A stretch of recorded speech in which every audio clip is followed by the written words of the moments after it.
the first karakia out of on the app. The first karakia in the app. If you join with me with volume, I'll set the pace. E honore he kororia ki te atua, e maunga rongo ki te whenua, e whakaaro pai ki ngā tāngata katoa. Hanga e te atua e ngā kauhau, ki roto ki tēnā o mātou. Whakatōngia tō wairua tapu, hei āwhina, hei tohu i a mātou, hei ako hoki i ngā mahi mō tēnei rā. Amen. Kia ora. Thank you, Chair. Thank you so much. And welcome everyone on what I think is going to be our more historic days for the Council for many years to come. So welcome. Are there any notices? There are no notices. We'll go to apologies. We have an apology from Councillor Ormsby. Councillor Bombay, is he? No, he's at another committee meeting or something. Yeah. Apology. And Councillor Lambert is going to be late, maybe here a little later on. Mr. Mike. Eaton, He's also provided his Peter apologies. Eaton, is his an apology? Api is here, so that's great to see you. So they were all the apologies. Can I have a mover to receive those apologies? Api, Councillor Foss. All those in favour of receiving the apologies will say aye. Those against will say no. That's carried. Go to conflict of interest declarations. Are there any conflicts to declare today? None. Can we go to the minutes of the meeting of the 3rd of March? There are two sets of minutes. One's public excluded, but we'll go to the main meeting minutes. Are there any matters? Are there any corrections to those minutes from anyone? No. Can I have a mover, please, for the minutes to be received? Councillor Foss and Councillor Williams, you quite happy to second that? All those in favour of receiving the minutes will say aye. Aye. Those against will say no. They're carried. Are there many matters arising from the minutes? No matters arising. Let's move on to Happy you're calling me. Rafi. We go up to the Oh no, that's different Happy, sorry. item 3 on the agenda, which is the follow-ups from the previous meeting. Any issues arising from the follow-ups?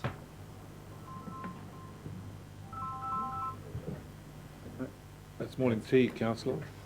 And lunch? The sides. So no matters coming out of those. We have the organisation performance report. We're going to zoom in with Mayor Alex on the 30th of June. That's still going to take place, I assume. That's about it.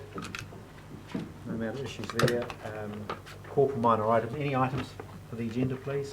Just need to briefing. So we've got a couple of items here. The cyber security briefing, we'll conduct that in Is that a minor item? excluded. It's, yes, it is. And just confirm that the minutes have been watched. And then we'll confirm those minutes. So that's a recommendation for the matters arising. So how's Sorry. cyber security a minor item?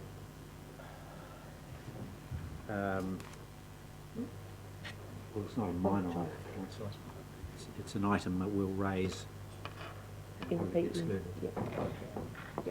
Well, just too confusing here is you call for minor items which matters that normally arise from councillors raising them, and then you add into the agenda with confusion here, what you're trying to do, Chair. I don't see too much confusion, Councillor. That's because you're not looking in the mirror.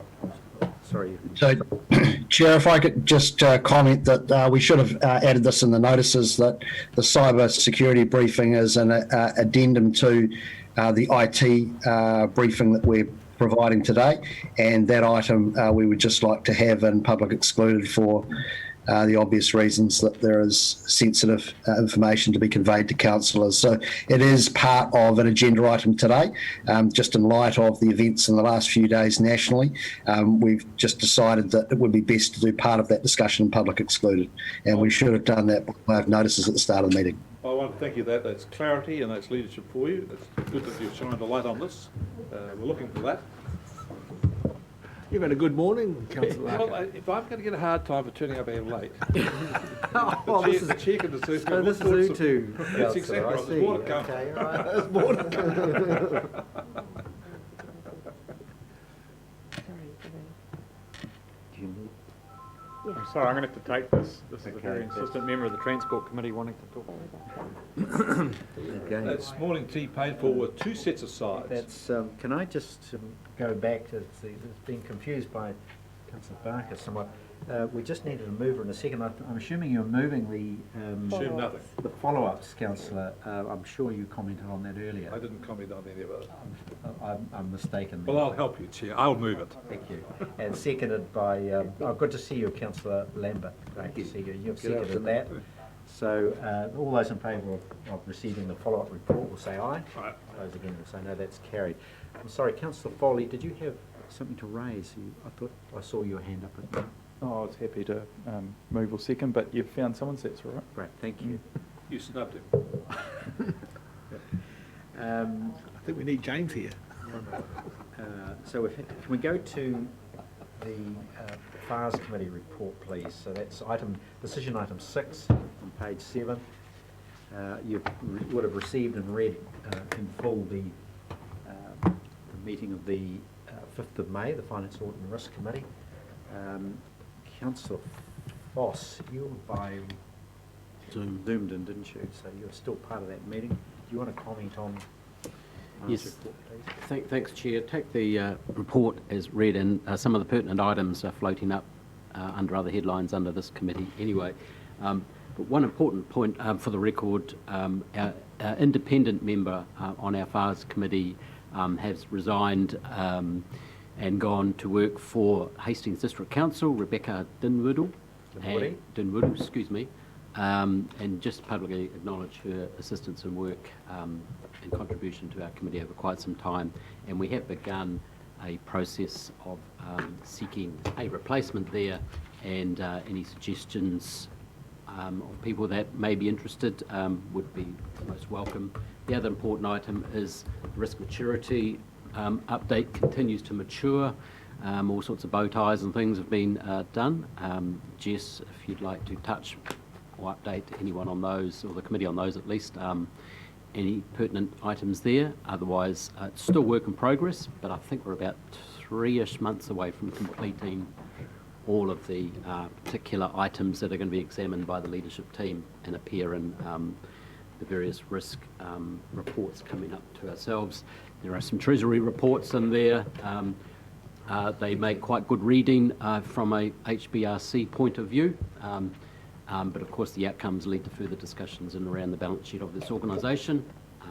Particularly, I'd bring everyone's attention to the discussions around the investment policy and the Treasury policy update, which are items which we're going to deal with later. Yeah, thank you, Councillor Foss. I wonder whether, Jess, you can give a bit of a commentary on particularly the assurance framework, the internal insurance framework, and the Treasury report. Yep, so just on the risk maturity, the update at the recent FARS committee was just an interim update, just to report on progress that had been made, and obviously the most significant piece of work that had been completed in that period of time was the risk appetite workshop that was held with Council. So that is now back with the executive team, and we will be bringing that to the next FARS committee in August.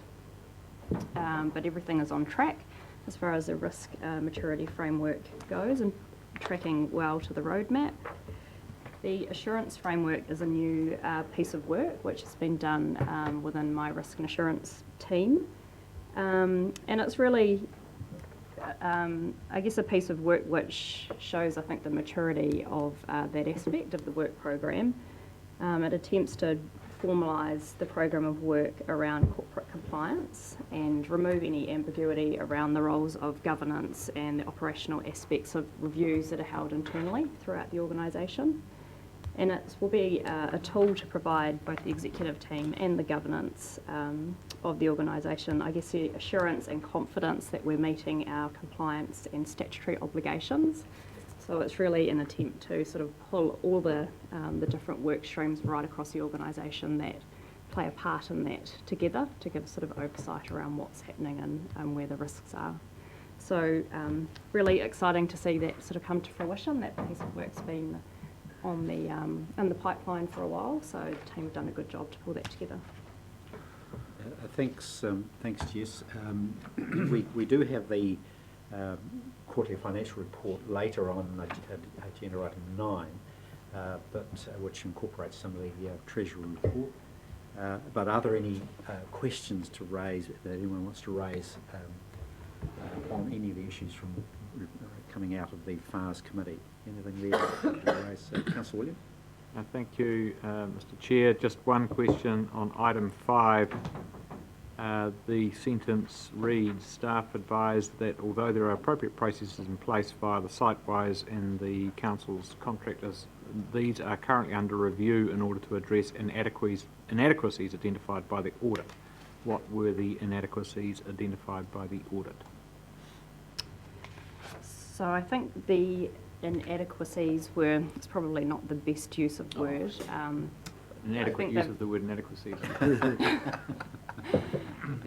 When I've checked in with both our procurement team and our health and safety advisor, who have assured us that the processes that are in place are sort of meet a minimum requirement, but that the recommendations from the review were really to enhance the process, just around contractors, health and safety, compliance. So we do have processes in place, and they are confident that we are operating in a safe manner.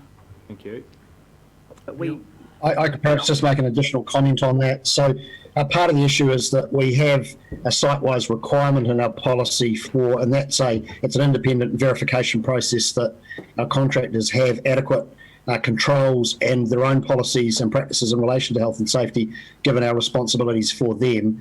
It's not fit for purpose for every occasion. So, for example, we contract someone to provide us with public relations advice. They come into our office. They don't have any field or high-risk activity, and yet at the moment the policy says that they need to be captured by that. And so what we want to ensure is that the policy is proportional to risk, and that we are meeting our obligations, but we're not failing because we've got parties who aren't meeting the policy, but who also don't need that independent site-wise accreditation. Okay. Councillor Graham. Thank you, Neil. Jess, I have a question on point 11. There's two questions really. It says highlighting an expectation that returns will continue to equalise. I'm just not sure what that means. And the next quarter, the full performance, we were around an 8 million ahead of budget. Do you mean 8 million equity gain at 8 million? That's the first question. And then what is that equalising? What does that mean? The equalising was in reference to things will average out. They've been quite volatile over the last wee while. I think it was in reference to the allocation of equities, just in terms of the compliance. Okay. So you think it'll average out over time? Not over the next 12 Over time months? it does. It depends how much time. Over time it does. So that's what you mean by that. Okay, thanks. And in terms of The 8 million? returns, so the managed funds are performing well ahead of budget. So we had significantly scaled back our forecast expectations in the annual plan. So we had reduced those quite significantly. So the fund is made up of actual income returns from cash investments and capital gains on equities. That 8 million is made up of both. Both. Is that right? And can you break that down for me? It's an item later. We'll need It's to have a look in at the it's a financial treasury report. report. Okay, Yeah, sorry, I it missed that. breaks down. Okay, fine. Well, thank you, committee members. Can we just go to the recommendations there, and you'll see a raft of recommendations, 1 through 1, 2, etc. Risk maturity update, internal audit work program, data analytics, quarterly treasury report, and we'll cover that issue in more detail with the finance report. And we've got a further agenda item in terms of the appointment of the independent member to the FARS committee, and the internal assurance framework is there for you to see. If there are no further questions on the FARS committee report, can I have... Just a small question. I see there's a fighter jet at the end of the thing. What air force does that belong to? The little jet there? Yeah, no, good question there, Councillor. So we get into international affairs here. Where is that? Taking the piss out of you. What are you talking about? I take it you're moving the recommendations. I'm moving the recommendation. It's a pretty graphic. Seconded by Councillor Foss. All those in favour of receiving the report will say aye. Aye. Those against will say no. That's carried, and we'll roll straight into the next item, which is the appointment of independent member of the Finance and Audit Risk Subcommittee. It's not really, it's a process to appoint, isn't it? Correct. Yeah, it's to kick it off, yeah. The process to appoint, not an appoint. Yeah.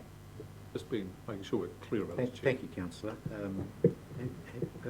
Craig, do you want to just roll into this?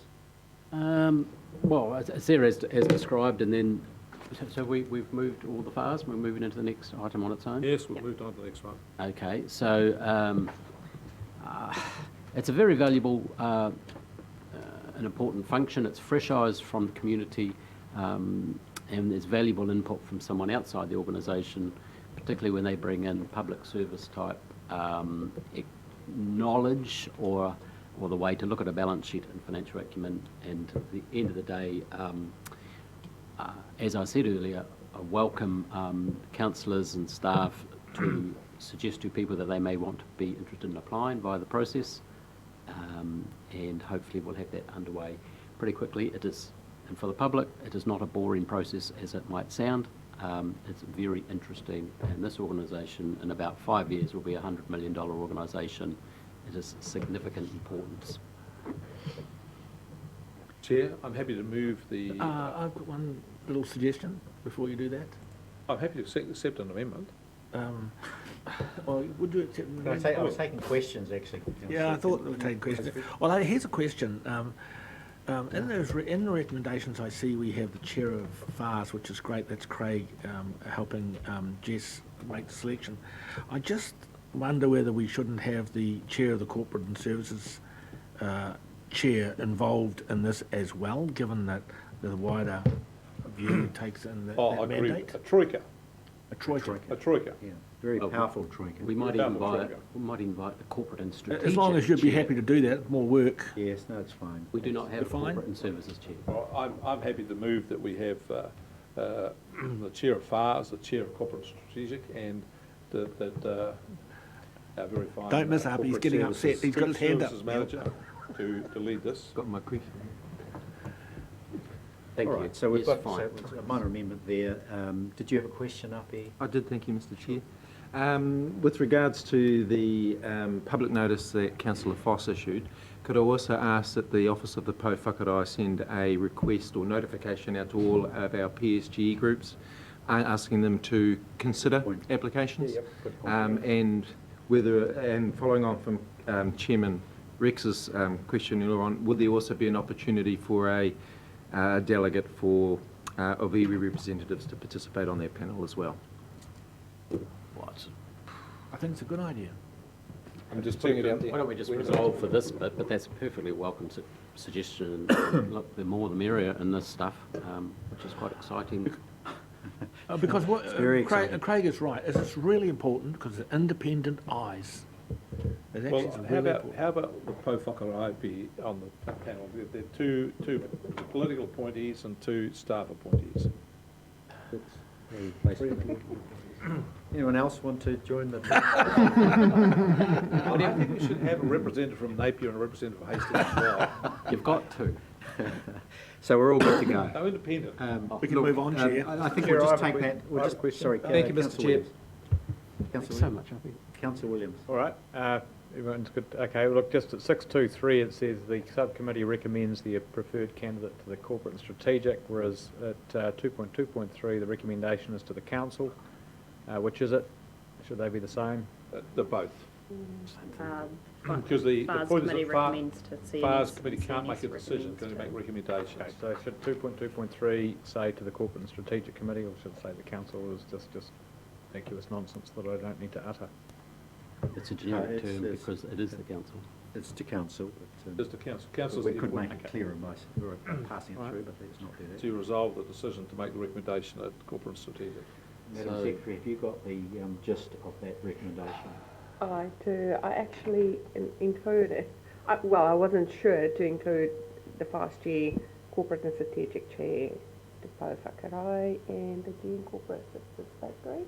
Correct, yep. Yep. Thank you. We happy with that? Any other takers? Otherwise, we'll, councillor Barker had moved and councillor Foley had seconded that. Any comment, councillors? None? Being none. Any other speakers? No? So we've got the moved and seconded that we receive the recommendations with those adjustments to the interview panellists shortlisting. All those in favour of receiving those recommendations will say aye. Aye. Those against will say no. That's carried. We can move quickly to agenda item 8, the investment strategy and treasury policy.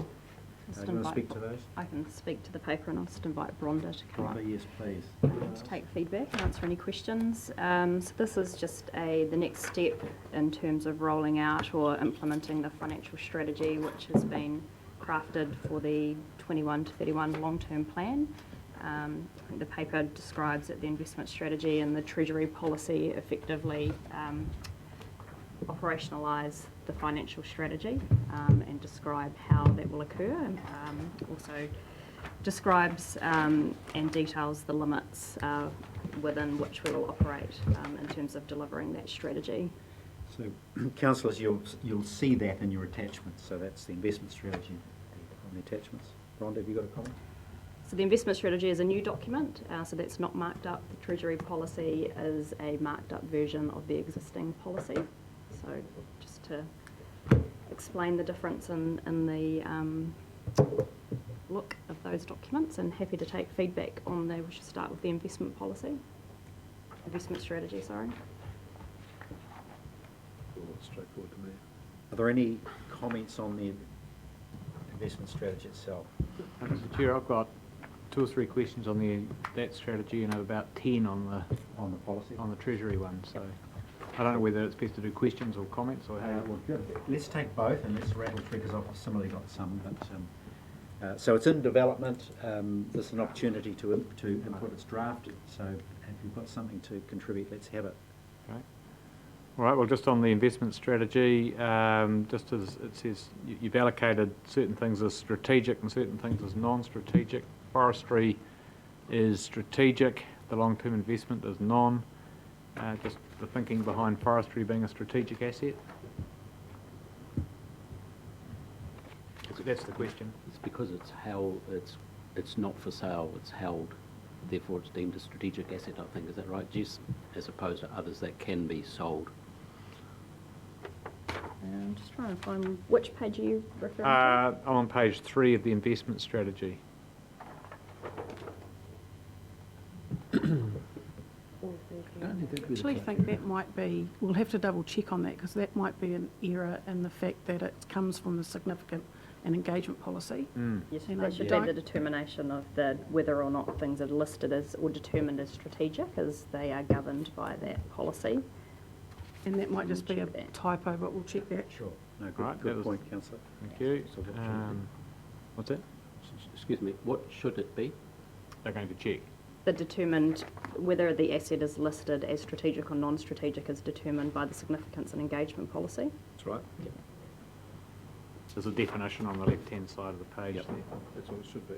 Now, the next question I had was objective 2.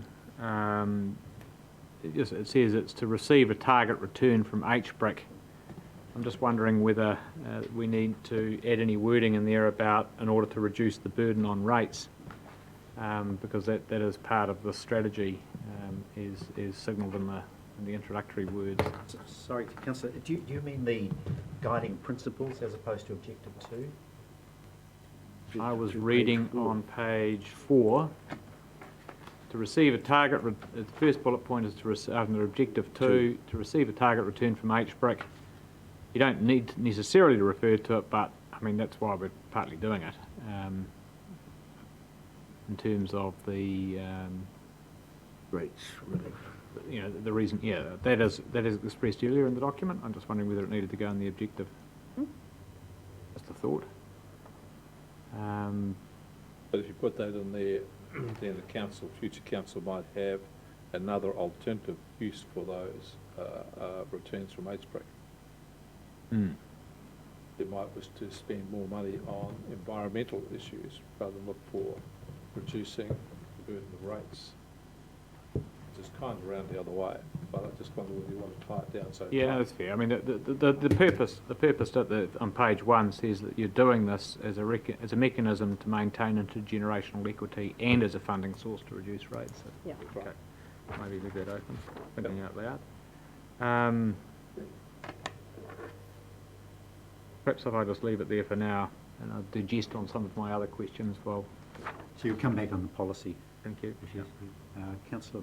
Well, just quickly, I've spent a bit of time on this already, so we'll pass to colleagues, but that introductory statement, the overarching principles is very important, and if in doubt, we always go back and reference that as councillors have just read, particularly that third para. But I'll pass to your next councillor. The third paragraph is the key. I agree with Greg. I agree with Craig on that. That's the one that, once I saw that, I didn't worry about the rest of it. That's a bit of a day. You agreeing with Craig? I agree with the para, not Craig. Oh, you'd be surprised. If he agrees with the paragraph 2, then. Anything else? I've got a couple of comments. That, Well, just one, sorry, Chair. Councillor Foss. The other point then, if there was no other question there, is that distinction in bold there, where it says council investments are managed as per the following guiding principles. There is we've talked about it, but this is putting it in black and white. By default, commercial investments will be considered by HBRIC, whereas HBRC will operate as a passive investor. Now, it goes on to describe various examples where by dint of history or whatever, the council does have commercial assets, and that's fine, but it probably under this would not initiate any new commercial or investments that have commercial risk, but it may well fully encourage its arm of HBRIC to undertake such investments. Doesn't mean they don't happen, just they sit somewhere else. But Can I just say, I read that differently. okay. I read that the default position is that without a specific decision, it goes to HBRIC. Yes. But if the council decides it wishes to do it, then it does so by an explicit decision to say, we will do this ourselves as a commercial undertaking.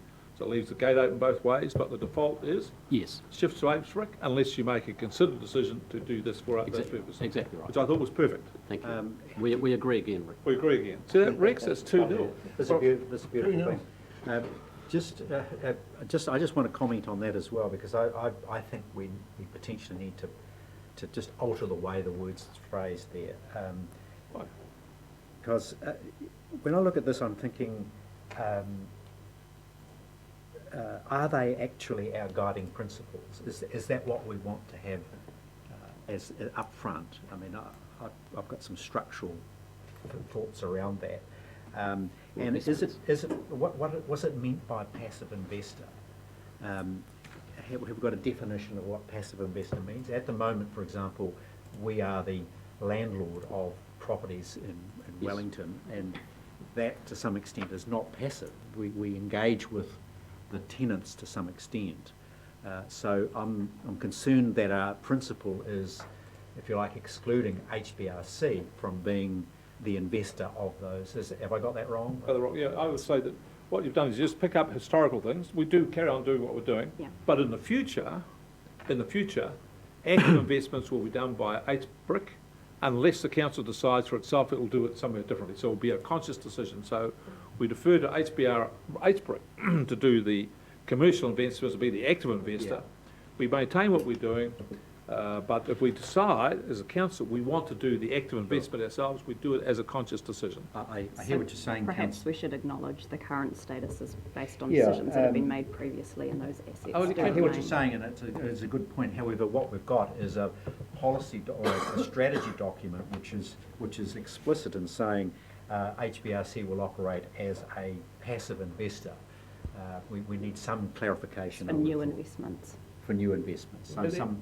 Well, you can put that in, but I think it's unnecessary because this is a document that's written today for the future. It's not about going back and re-hoeing over the past. That's how you read these documents. I mean, this is really saying HBRC, with the point with Councillor Barker made earlier, it may decide to do something different, but by default, it will not be going out seeking to put on commercial risk, new risk on its balance sheet. That's really what it's trying to say there, so if we can find some words to reflect that, fair enough. James, you've got a comment? Can you hear me, James? Yeah, so look, I am just thinking about the previous workshop discussion on right tree, right place and how we define what is commercial. And if we view right tree, right place as being sub-commercial and therefore not caught by this, then perhaps we don't have an issue. But there, what we are seeking to do is enter into joint ventures with landowners to plant trees and get a return of our capital. And there may even be some profit sharing involved in that. The details still to work through. So I am wondering whether this is overly constraining in that regard. Yeah.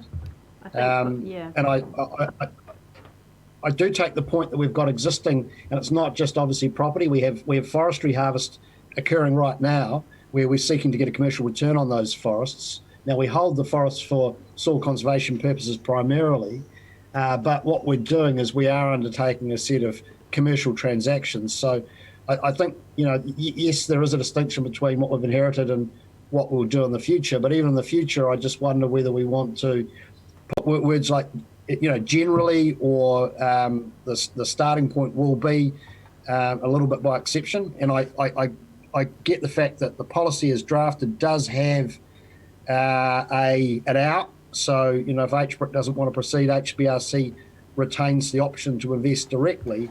But then that next paragraph does say that HBRC will only be a passive owner of commercial investments. So they are a little contradictory, those two paragraphs. There's no only in there, Well, James. Councillor, can I ask you It to... reads, as HBRC will only be a passive owner of commercial investments. That's what it says on page 8 of the investment strategy. Under 8, investment opportunities. Well, if that's on page 8, we're looking at the first page. Yeah, I think the point, that's the point I was trying to make, James, was that are we constraining ourselves too much by having, fairly boxed-in language? Councillor Williams. Yeah, thank you. AKA all of this, not AKA apropos all of this.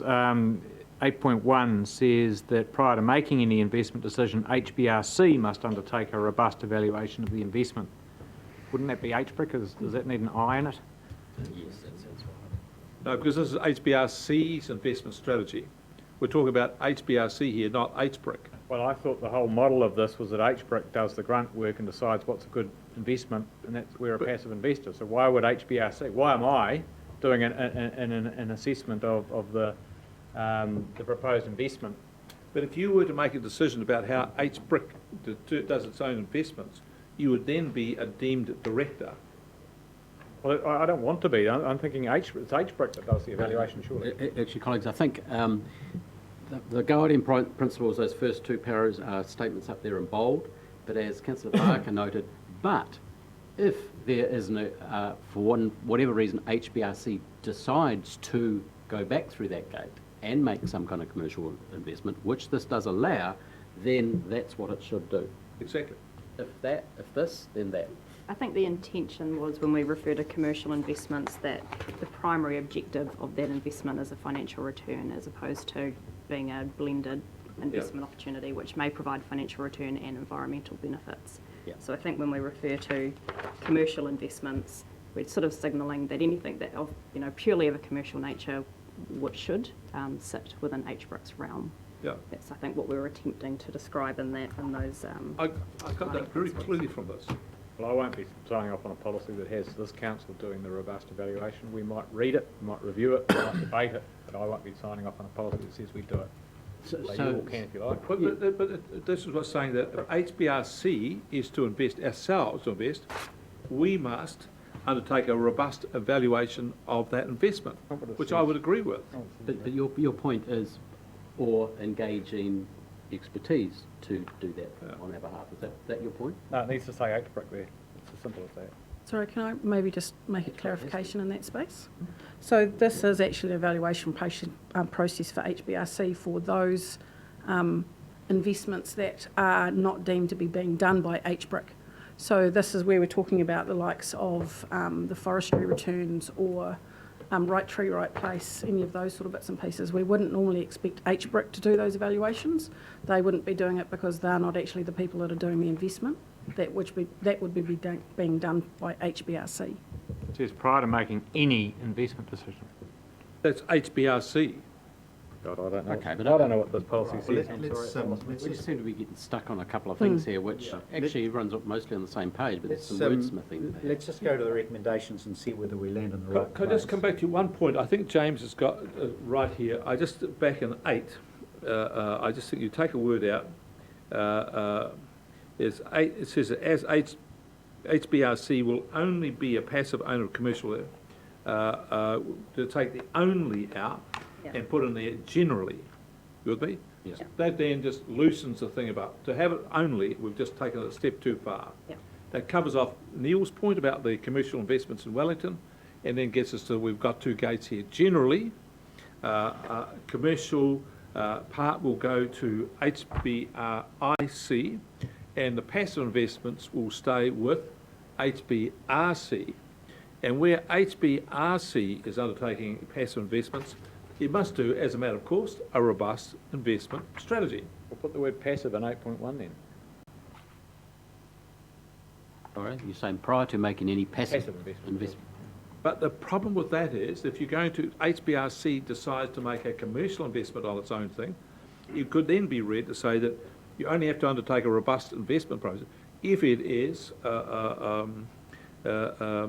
it's a passive investment.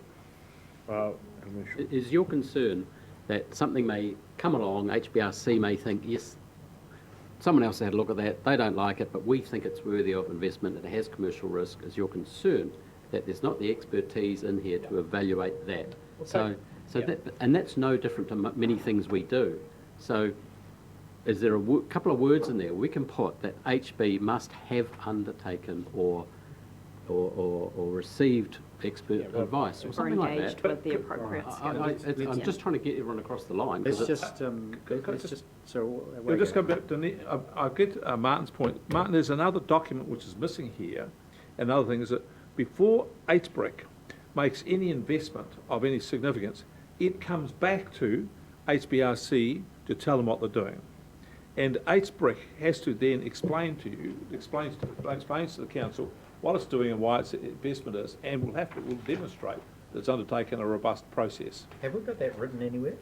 That's kind of changing, actually, as a result of all of this and the Treasury one. Do we want that in mind, Councillor? Well, I understand I understand Councillor Williams' concern, and it's a legitimate one, that we want to make sure that when HBRC does any investment, it does it properly, and we carry out our due diligence in terms of being the majority, the absolute shareholder of it. We've got to be clear about that. I get that. Just how we do that, I don't think this is quite the document for that, because we are doing this here about HBRC's investments alone. HBRC is another section somewhere. So do you have a couple of words there with your forbearance there, Rick? Prior to making any investment decision, HBRC must have undertaken or have considered expert advice taken or received. or received. Yeah. Right? So it's I'm no happy different with when we that. buy a new fleet of cars. Yeah. Someone else will do it for us. Undertaken or received. Yep, I'm happy with that. You guys Right. do the robust. Did you get that, Chair? Councillors, We've solved it. But councillors, there are a number of suggestions there.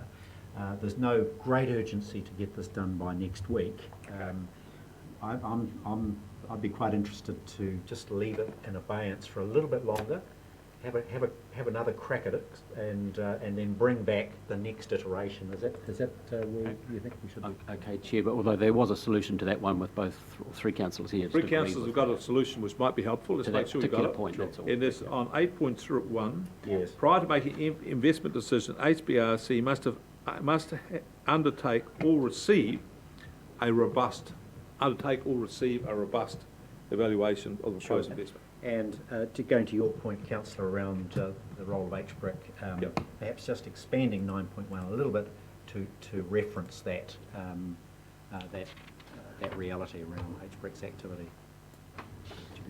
Kind of, we could do that, but What we're up to with this is the recommendations are asking us to adopt this today, and there are just a few tweaks that I think need to be made for clarification. And if you're comfortable, just simply to leave the recommendations lay on the table can we? Well, I'm happy to. 30th of June. Yeah, we need to adopt this by the 30th of June. But I'm happy to, because this is a process of double debate. Yes. So we have a debate here, the issues are raised, and then the staff can go through and pick up on the discussion, come back with suggested amendments to the council meeting, where we have the second debate, and we go through and make sure that, we're all happy about it. I think we're there. Okay, all right. We're just constrained somewhat, though, in that regard by the recommendations as they stand, which ask for an adoption of this as we've just discussed. But this is CNS adopting it, not... This is CNS adopting it. That's not- right, okay. So we're adopting it, Subject to the feedback. Subject subject to the feedback. Okay, all right. Well, if we insert that subject to feedback and any subsequent intervening feedback for the... I'll move, we adopt it, subject to staff reporting back with an amended document reflecting the concerns raised by councillors in this debate. Okay, that's fine. Can we just, I'd just like to park that recommendation for a moment because we actually haven't considered the Treasury policy itself as well, and the recommendations combine both. So can we We're just... having a shocker, Chair. Can we just have a quick look at the Treasury policy, and then Councillor you can proceed with your recommendation. Councillor Williams, you had some issues on Treasury policy? Yeah, thanks. Look, I'm sorry for spending a bit of time on this, but No, we're it's good. governance. This is really important. We're, as Craig said, $100 million dollar operation here, and this is our Treasury policy. So, well, forgive me for spending a little bit of time on what it says. Welcome. Thank you. Doing your job. Yes, so if some of these questions are less, I guess, helpful than others, just bear with me. The blended investments. There is a statement under blended investments. I just want to make sure I understand what it means. It says the return from blended investments will be taken into consideration as part of the total portfolio return requirements. What does that mean? Does that mean that where we're getting other environmental gains, we might accept a lower cash return? Could we say that? That's correct. Could we say that in those Be words? explicit. I.e. where there are social and environmental gains, a lower cash return might be Maybe. considered, because otherwise it's just a bit... Do you think, though, Councillor, that bit with ambiguous. the sentence above that, where it says the purpose of the blended is to invest in projects that have a combined environmental or regional economic benefit, return from blended investments will be, does that cover that? Well, I suppose you could say the environmental return or social return from blended investments will be taken as part of the return requirements. I mean, it's just, at the moment, it's just a bit loose and a bit general. Tighten that up? Yep. I actually don't think it's loose, but Maybe could I just clarify that? When we talk about total portfolio returns, they are normally financial, but what we're saying is that if that's got a lower return, we would normally need to look at some other form of investments that are actually going to increase it to give our total portfolio return at the level that we're expecting. And that's confirmed further on in the policy, where we talk about we might get 2% return from one area, but which might be the blended investment. That might mean that we expect a 7% return from somewhere else. Yeah. So that's when we talk about total portfolio returns. It is in a financial aspect. I see, so that's another meaning in this clause that I hadn't read into it. I thought it was just saying what I said, but it's actually saying something broader. Oh, well, I don't think it says either of those things adequately, and I would like it to be fleshed out, but then I'm a lawyer, so you take it as you please.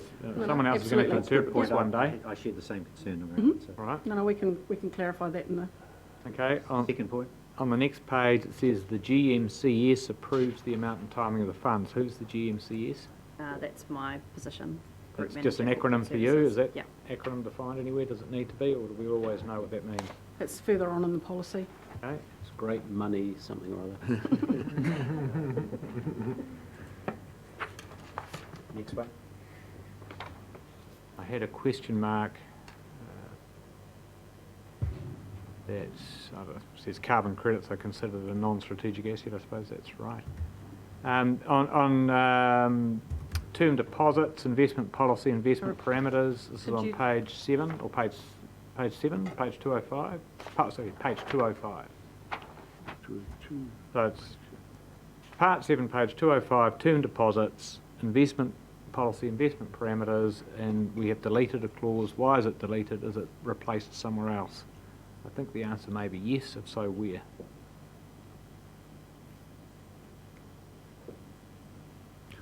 Term deposit maturity. Yes, it is, because term deposits have been, there's a comment, I'm trying to find out exactly where it is, that it's for a term of less than 12 months. It might be further on, determining what term deposits are. So it's been deleted because it's been replaced later on. Yes. Right? Double check. We'll just double check, but it's a term of less than 12 months. Now, my next question is probably a bit more grunty. I was, as you may have been aware, reluctant to see a 45% share in the port go. But that's my own philosophical position, and I totally get what it's achieved for the council. But I think that equally means we need to be very, very careful about what happens to the remaining holding.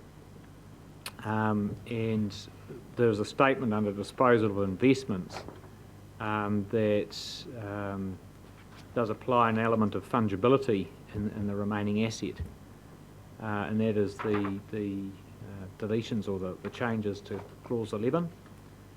HBRC regards Napier Port as a strategic asset.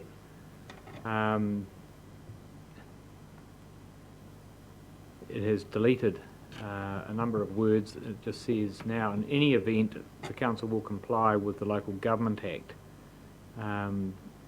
Is that diluting the degree of protection around the security of retention of the remaining 55%? I think you're right in that we could retain particularly the wording around the not less than 51%, still retaining control, because that actually is the decision that was made at the time, was to divest up to 49%, so We have to reconsult if we do went that. beyond. So Yeah, I went think we beyond. can reinstate some of that Yeah, I mean, wording. I know we have to reconsult, but I would like to see a policy document that's actually a little bit stronger as a starting point. That we Particularly are around the intending to retain at least a 51% majority holding. Sure. Can I also just contribute there? It's a little bit, again, there's a change of narrative here with the maturity of HBRC and HBRIC, in that HBRC actually does not own any part of the port.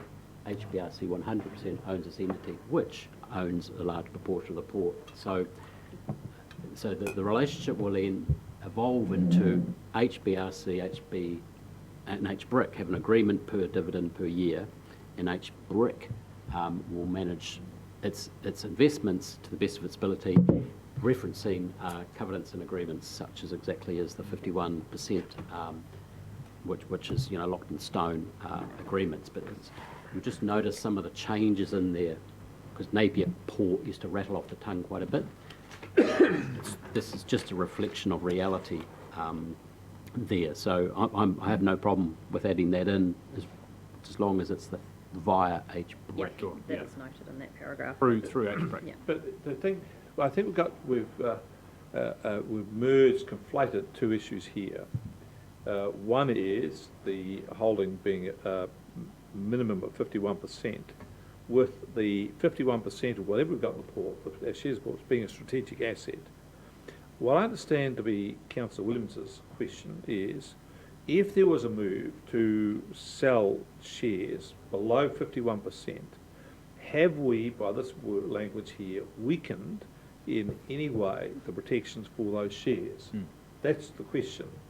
I read that and didn't think we had, but I think it's fair enough to shore up the defences, as Councillor Williams has suggested we might need to do, by words like in any event, or regardless of, whatever thing is it, there will be, regardless of strategic asset and public consultation will be held, will be.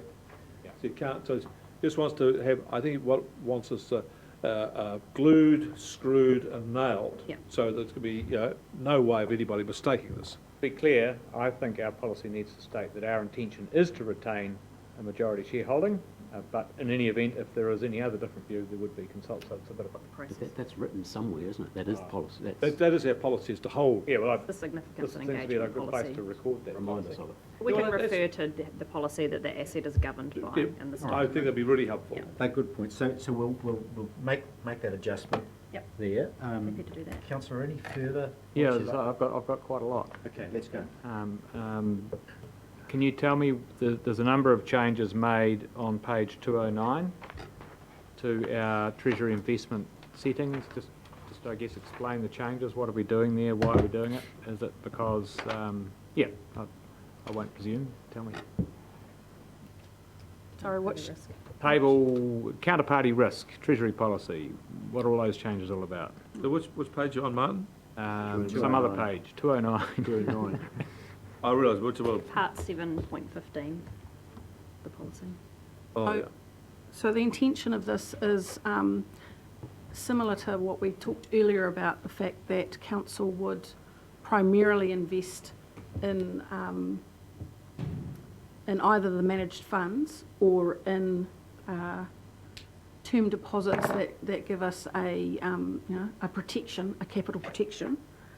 We have removed at the moment the items of local authorities, rated and non-rated, in the supranational, because ultimately, normally we would be expecting those to be relatively liquid, and the ability for us to be able to have liquid assets is primarily with New Zealand banks, and so it's taking that out of the options. Councillor Graham, just while we're on this, I'll come back to you, Councillor Williams, but Councillor Graham, you were interested in, or inquired about the SIPO for HBRIC, and this is where it occurs. You may have seen it at this point. Was there something you wanted to ask specifically now? No, there's not, but I do have a view on the SIPO. Can I express my view now, can I? Well, I'm just, while we're on this particular page, where we're setting that risk management, the external investment risk management through the SIPO, maybe was that what you were referring to earlier? No, it was. No, I was confused about this and the SIPO. I'm interested in having a look at the SIPO, and I'm interested in it having some direction in terms of its partnership policy.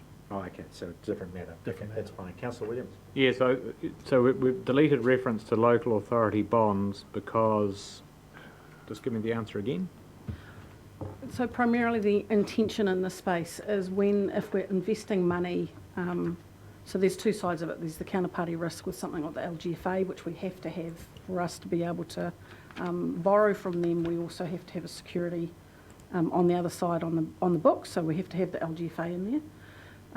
The expectation when we've got counterparty risks when we're investing in something else is that it's with New Zealand banks or the New Zealand government. So it's to reduce the range of... That's to reduce the range, take some of the risk out, and ultimately, So that's- because we are looking for very liquid assets in that space. De-risking. Yes. De-risking and increased liquidity. Mm-hmm. Okay. Now the next question is, why did we delete the external investment portfolio, excluding the disaster damage reserve section of the investment policy? Why has that all been deleted, and what have we replaced it with? So that's primarily around, we've got two types of investments at the moment. We've got investments that are specifically for Injara and Mercer, and then we have the damage disaster reserves which are invested elsewhere. And what we're finding with that is the internal loan process that we're looking to include maintaining that money in separate investments which aren't necessarily returning the same amount of money that we're getting from the managed funds. It's about cleaning all of that up and stopping us having lots of investments split across a whole pile of different providers. Okay, let's see if I've got any more. Just before you go away to your next point, Councillor, I just want to go back to page 210, and we've inserted the word accountants into the review of the credit ratings. Which accountants are they? So that would be the Treasury and Funding Accountant. So that's the regular checking to make sure that all of the... so it's our own internal accountant is doing that? Okay. Yeah. It's just a definition of accountant. The definitions. Sorry, Councillor Williams. Someone who can account. Further along in that. Thank you, sorry, I misread that. Yeah, I think I got a bit lost on the change on page 215. Liquidity risk, maintaining the liquidity ratio at 110% of existing external debt. Where is that ratio expressed? Is this, well, just talk to me about that. What's that? Why have those words been amended, changed? What's happening there? There's a lot of changes being made in this document. They're all for a reason. I don't understand the reasons, and I feel I should. That's why I'm asking these questions. So is that one, the liquidity buffer amount compromised? Well, it says on page 215, liquidity and funding limits. Liquidity risk focuses on the ability to access committed funding that might be needed to, and then maintaining the liquidity ratio at 100% of existing external debt. What does that mean? So previously it was holding us to an amount of $3 million. Yeah. At times $3 million is not enough. So by giving us a liquidity ratio of 110% of existing external debt, that ensures that we're able to pay our external debt, plus also pay our operational expenses. So it's bringing in a ratio that's not saying it's $3 million. Right. It's bringing a ratio into it rather than just a set amount. And how would that liquidity be achieved? In any way we can find, or? No, so it's primarily through a number of areas. One's term deposits, cash at bank, and also our facility that we have with BNZ, which gives us $5 million to access it in a short notice to be able to make sure that we can pay anything that comes so up. Drawing on liquid reserves as needed to a greater extent than $3 million in case we need to cover our... All right. I'm sorry if that was really incredibly obvious. Actually, I think that's me. Thank you, Mr. Chairman. Isn't that just, put another way, simply how I read that was, we can pay all of our outstanding debts, and whatever outstanding debts are, we've got 10% in reserve.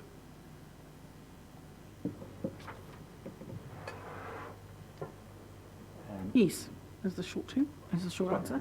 So I just thought it was a nice little buffer. Yeah. I usually operate on 90%. A good point, Councillor Williams, and you would have seen in the Treasury report, in fact, breaches of those limits are marginally, if you like, non-fatal scenario, but thus the need to change the limits there. Councillor Foss. Thanks very much. A lot of bits and pieces have been canvassed already. Just page 199. General objectives of the Treasury policy.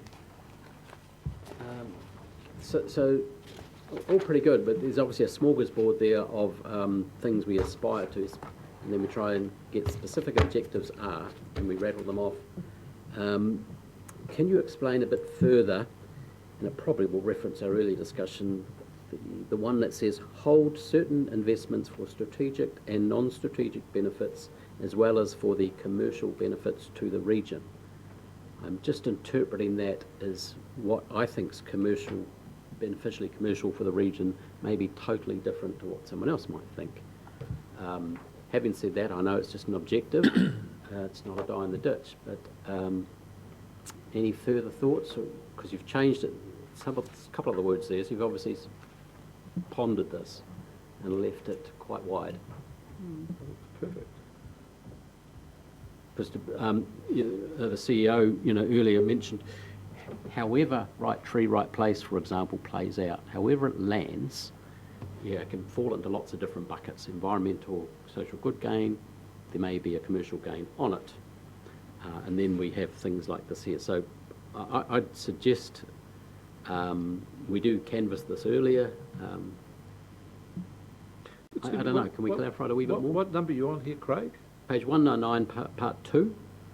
There's about, I don't know, about 10 points there on general objectives. And this says, one of the general objectives of this Treasury policy is for the Council to hold certain investments for strategic, non-strategic benefits as well as for the commercial benefits to the region. What's the problem with that? We've just had the earlier discussion about this council not entering commercial. I imagine it's referring to the assets or the investments that we hold based on historical decisions made Okay, at so this it's point. okay. We I can think it's change that probably back to looking to cover all financial the easily bases. enough. Well, I think that's just more specific than Yep. commercial, that's all. Okay, and then 214, I think it's So your what's page. what's the difference between financial benefit to the region than commercial benefit to the region? Is that dancing on the head of a pin? Yeah, I would agree. So would you suggest we just take that objective out? No, I just see. I don't see what the problem is. I'm just trying to see what the mischief is with this. I can't. I thought if you've got strategic and non-strategic, Yep. there's nothing left in the middle of that, is there? No, they've both been added in. Yep. Yeah, but you've got strategic, non-strategic. We put that on the deck. There's nothing can get between those two objectives. And then to have it on it for the commercial benefit of the region, I thought, well, why wouldn't it be to the commercial benefit of the region? Well, I think the point, councillor, is that the word financial has been deleted and commercial inserted. So What's the rationale? councillor Foss is asking why are we making that change? I accept that, and I'm just pushing back and saying, what is the difference between commercial and financial and commercial? You tell me what is the difference Well, between... one wonders why would change them in the document. That's if the exactly case. right. And so we're talking about going, I just think it's an argument over nothing. Sure. Yeah, and it's not meant to be an argument, it's just clarification. Sure. So can I just leave that on the table, because as this rises up, because we're going to pass this, I presume, subject to and further input, and I'd be welcome your thoughts. Page 214, just before 19, we've got this thing about loan advances, and it looks entirely new. I can't see any area where maybe it's been crossed out. So this says essentially that at any time, the council may advance to charitable trusts and community organisations for strategic purposes only. New loan advances are by a council-approved resolution only. Council will assess risk and reviews performance of its loan advances on a regular basis to ensure its objectives are being achieved. And I'll be referencing those objectives we've just discussed. Is that a new inclusion, this thing about loan advances to organisations such as described there? And is that quite standard with other councils? I don't know. It just seems to be uncharted and quite, from an audit perspective and an AG perspective, there may be a few risks with that. So yes, it is completely new. It has been provided as an opportunity for council to have a discussion as whether this is something that they may even consider, and possibly would have been one of those things I should have highlighted in the report as an area of something that we need to discuss. Between both myself and PwC, it wasn't something that I was thinking would be suggested. They said a lot of other councils are doing it, and it's for consideration of council to whether we include that or take it out. Well, I thought, I'll just say, I read that and I thought this was a significant improvement. Council either comes here, people come here and ask for money, we either turn them down or give them the money. What was suggested here was a third way. For example, let's think about the hospice is asking us for money. Well, I saw this as putting an option on. We could say to them, well, we'll give you a loan, an interest-free loan, which you pay off, which you can then give back. It gives us the ability to manoeuvre our money in a way which we haven't before. Instead of having a default position, give or not give. And the other thing I thought we should be looking at here is what I sense is a change in government policy, which I like, is that instead of just giving cash out, I think they're going to be asking for their money to be taken as shares, so that they've got something the government can then get back again. Do you with me? So I just think it gives more tools to the council when thinking about doing things, And of course, it's not a default decision, it's something that the council can consider and decide to do or not do. But rather than just give money, we could give them a loan. Okay. I thought it was added to our toolbox. Yeah, okay, well, it's in there, and that's fair enough. It's added to the old equity SOE model. That's a good call. But, well, can I again just leave that one? Can you just enrich the criteria in and around that? Because it's 4 or 5 lines. It doesn't specify any amounts, percentages, parameters, or anything. It's just quite open, and perhaps, and it's just for safety of the organisation and referencing whatever criteria those considerations have to go through. And you might have I think that it's somewhere also else in the helpful if it does end up in front of council that you have some criteria to assess the request against in terms of making your own decision and resolution. Absolutely. So, I would have Okay. thought any future council would require that. I just think to put this in front of you, saying these people in the future are going to be dummies, we've got to make the decision for them here in well, advance. that's true for the entire document, though, Rick. It's just there in black and white to reference in case there's a problem. Oh, yeah, I get that. All right, So so that's- we're going just to have a little bit more dialogue on that, councillor. Thank you. That's me. That's it. Anyone else with, we need to rattle on there. Yes, Anyone you're else making with a an change issue? there. I moved a resolution earlier. Yeah, so we've got a resolution from councillor Barker, or a recommendation from councillor Barker, essentially saying, let's progress this with subject to changes. Adopt the documents Yes. to be referred to the next council meeting. Yes. And the staff to report on that, with amendments, take into account councillors' Amendments, discussion. sure. Is there provision in that for any other, or any other comment from councillors come through? Yeah. Happy with that? Seconded by councillor Foss. We've got to move and second. Do you want to speak to that, councillor? I think I've said enough, thank you. Thank you. Councillor Foss? Thank you. Any other speakers, please? No? I'll move the recommendation be moved and seconded. All those in favour will say aye. Aye. Those against will say no. That's carried. Thank you You'll very put the much. recommendation, not move it, Chair. Just be. Thank you. Thank you. So now we go to, what have we got? Losing a Quarter second. to 12:45. 12:45, we've got Books by tourism. Books by Tourism, so we've got an hour and a little bit to get through the rest of this. So we've got the agenda item 9, the financial report. Do you want to take us through that, Jess? Sure. Ron, hold on. So this presents the financial position for the 9 months to 31 March. The headline news, I guess, is that Council's operating position has improved compared to budget. So you will remember or recall that for the annual plan we revised back the expectations around our investment income returns post-COVID, and entering into that time, I guess there was a significant amount of uncertainty around whether or not we would achieve any investment income in this financial year. So as we have suggested, we have met our budget target for the year in terms of investment income, and in fact exceeded that, and it's potentially likely that we'll also receive more investment income from the managed funds, in particular in the last quarter of this year. Other than that, most expenditure is running there or thereabouts in terms of budget. A lot of the variances noted in the financial reports are the result of our current finance system not having the ability to phase expenditure across the year, so it's just a pro rata of the full year budget, and those, I guess, budgeting challenges or issues will be resolved next year, and we should see some of those variances disappear and not have to keep explaining why they're there when we move into our new finance system from the 1st of July. But happy to take any questions. We've put some information in there and provided some detail around what we think potentially the carry forwards to the next financial year are likely to be. You'll note that there are some timing adjustments there, or some requirements to carry forward capital budgets due to timing. But happy to take questions. So, councillors, committee, we've got the content of the report itself, the summary.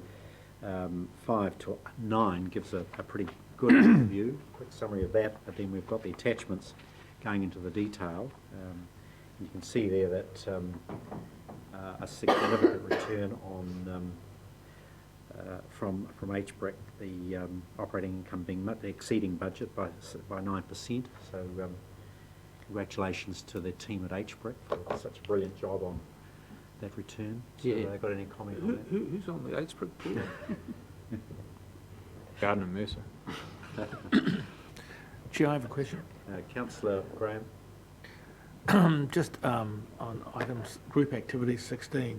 So we contract our bus service out to independent suppliers. Can they just hand back to us any cost overrun?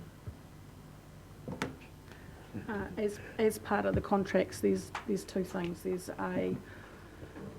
an award that had came out from meal breaks and, sorry, I'm trying to remember exactly what it was, meal breaks and overtime. We've had to pick up those costs because it's a legal requirement based on a review that's happened as part of the transport process. So they, making sure that they've got breaks and making sure that the overtime is charged correctly. But don't we? So in the contract, it says that cost overruns are our responsibility, is it? They're not so much cost overruns, they're costs higher than what we expected based on the when we did the budgets and understanding what those impacts would be. I would define that as a cost overrun. Yeah, okay, definition, but it's a change to the way that the contract, we have to pay for the contract that wasn't anticipated prior to budgets. I just wonder why we have a contract done. But on the other side of it too, contracts are quite often written in a way that they set out what the costs will be, and and therefore the firm like HBRIC or who accept that that's the base on it, and any changes there will be, they will be responsible. Or the alternative is, if we don't accept that we will be responsible for that, the contract price goes up to cover those unforeseens. So you pay one way or the other. So having a cost overrun like that, you then get clarity on what you're going to pay for. Otherwise, it's built in this global thing. So, you're not taking responsibility for this, you're not taking responsibility. So therefore, the price has to be that much higher. You're caught in this. I get your point, Rex, but it's just a... Well, I don't agree with either of you. But there we are. So it's effectively the contract is open. There are a number sort of clauses in the contract which allow for indexation increases around pricing. And I think it's effectively, it's not a fixed cost contract. So there are a number of variables within the contract. So we sort of budget based on assumptions at the beginning of the financial year. And I think what we're seeing here is some of those assumptions that were effectively inaccurate. And there is a cost overrun on what we have. 500 grand. Yeah, can I just add to that? So I'll just provide you some comfort, Rex, that every regional council in New Zealand has suffered this situation. So the contracts nationally have had an out clause for material changes to the workplace conditions of the drivers, and government made major changes to those with respect to meal breaks, which had a flow-on consequence for, it's not just how much more time the drivers have a break, it flows into the scheduling of the buses. So it's been actually relatively minor for us compared to the likes of places like Wellington, where they've literally had to put more buses and more bus drivers on the road to continue to provide the number of routes and stops and services because of those required breaks and meal breaks. So this has been a major issue nationwide. Those costs have been passed on to onto councils to suck up, and they weren't anticipated at the start of it. But the general costs for GrowBus in providing the service, you're right, they have to manage those within the contract price they tender for, but there are just some very specific out clauses that they have in those contracts, and we've been suffering on those. We've also been suffering from lower revenue, of course, as well in the bus, because patronage hasn't returned to pre-COVID-19 levels.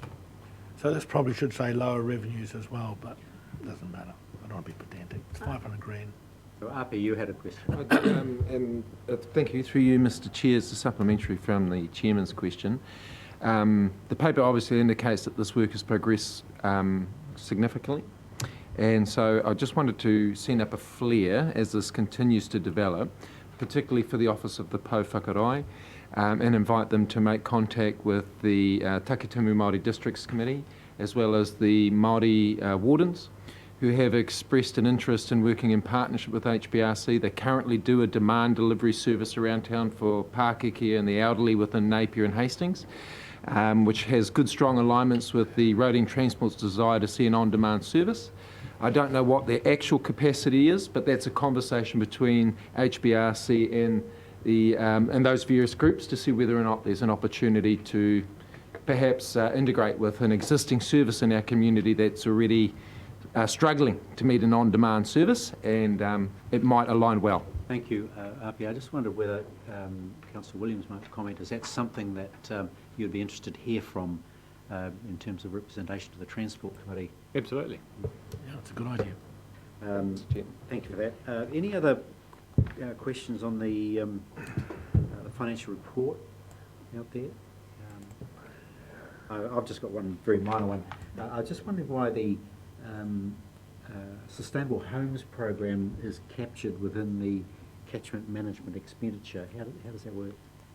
So when, in the previous 2018-28 LTP, Sustainable Homes, which was part of the Clean Heats, it's the expansion of the Clean Heats program. Clean Heat was under Air Quality, and as part of this LTP, we were moving Sustainable Homes into the governance and partnerships space because it's gone beyond air quality and clean heat. So it's a historical process which has been replied in the LTP. Structure of the group of activities, so Sure. it has shifted into governance and partnerships in As the part of Okay. 2021. But in terms of the carve up of the budget, are there, because it's now catchment based, are there four expenditure lines for sustainable homes within each catchment? No, it's not. No, no, it's not. The Sustainable Homes is an open program, so it's not done based on catchment by catchment. It's a historical flow over from the 2018. Sure. I appreciate that. Yep. You can see my confusion with the catchment approach, and Yep. then we've dropped that into it. So. Yeah, primarily because it was, like we said, Clean Heat started in the equality Yeah. area, Okay. and then it went from there. Very good. Okay. All right. We've got a mover to receive the report. Anyone prepared to move that? If not, I'll move it. The recommendation. I've got a seconder. Thanks, Councillor Foss. That was very good of you. No comment. None from me. I'll put the recommendation. I'd like to make a comment. My apologies, Councillor Barker. I didn't see Thank your you hand up for there. overlooking me. You usually do, but can I just say I want to reflect on the Treasury reports now that we've gone through in this report. To say I think the financial reporting and the financial management of the council has improved significantly over the years. I thought all of them together reflect a high quality of thinking, professionalism, and details that people can be confident about how we manage in the future. I just think they are really good. And also, I think it's really good that the financial position of this council has strengthened quite considerably in the time. It's a very pleasing report to give, and you as chair should be, as the head of corporate and strategic, must be very gratified about the quality of the reports coming forward and the strength of financial position of the council's own. Oh, well said, Councillor. And, totally It's all your own. It's all your own work. Thanks. On that basis, I don't need to make any further comment unless Oh, yeah. Will, have you got anything to say? That's really Oh, I would just say, yeah, obviously a pleasing report to read, particularly on the financial returns. And as we know, we downgraded everything post-COVID, and we were right to do so. But it's been really pleasing to see the actual realised returns well above those. So, yeah, good report. No other comment from anyone? Right, look, I'll put the recommendation to receive the report. All those in favour will say aye. Aye. Those against will say no. That's carried. So we can move into... I think the chair should get a performance bonus for his good work. Here we okay.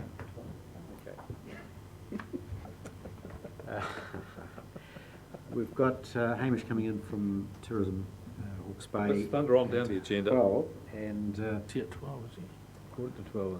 12:45. 12:45, sorry. We've got a bit of time. 11:45. You're ahead of yourself, Chairman. I am ahead, but I Daylight savings. Can we go to item 10, which is Have you the adjusted your clock? organisational performance report? There is when I take it through that. Ray, can you do that?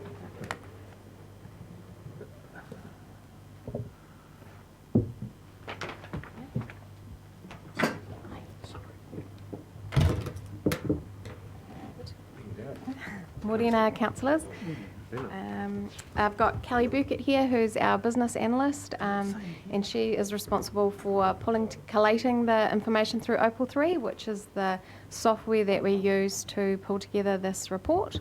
Also, you'll remember that, so there's the organisational report, and we also have the complementary dashboard, So this is only it's only the second time that we've had live data in the dashboard, we're going to run you through this, but you are provided with a link and can access this yourselves.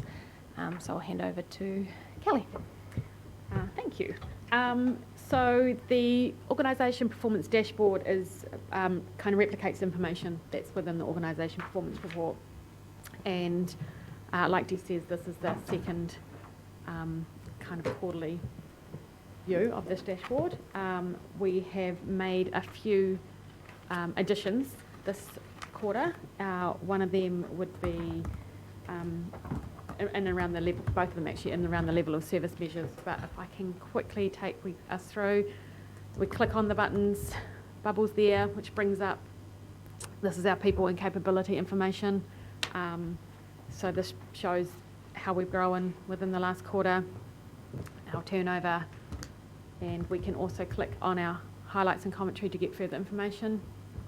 Again, in the health and safety space, we have our incidents reported for the quarter and our accidents with our time off work.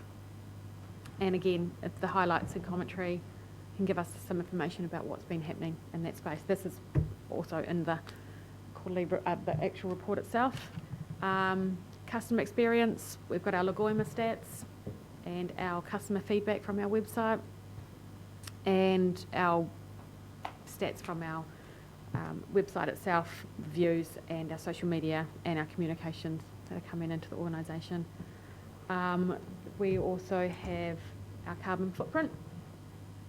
So this shows our carbon footprint from our vehicles, our fuel usage, our air travel, and also our energy usage over the last quarter.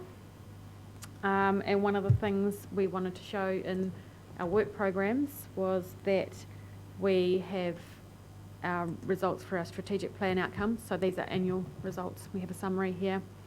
We have our activities, which also have a summary up here. And this quarter, it shows that our summary for our non-performance, that we are, we've got a good result there. We've got some kind of off-track results there for our financials.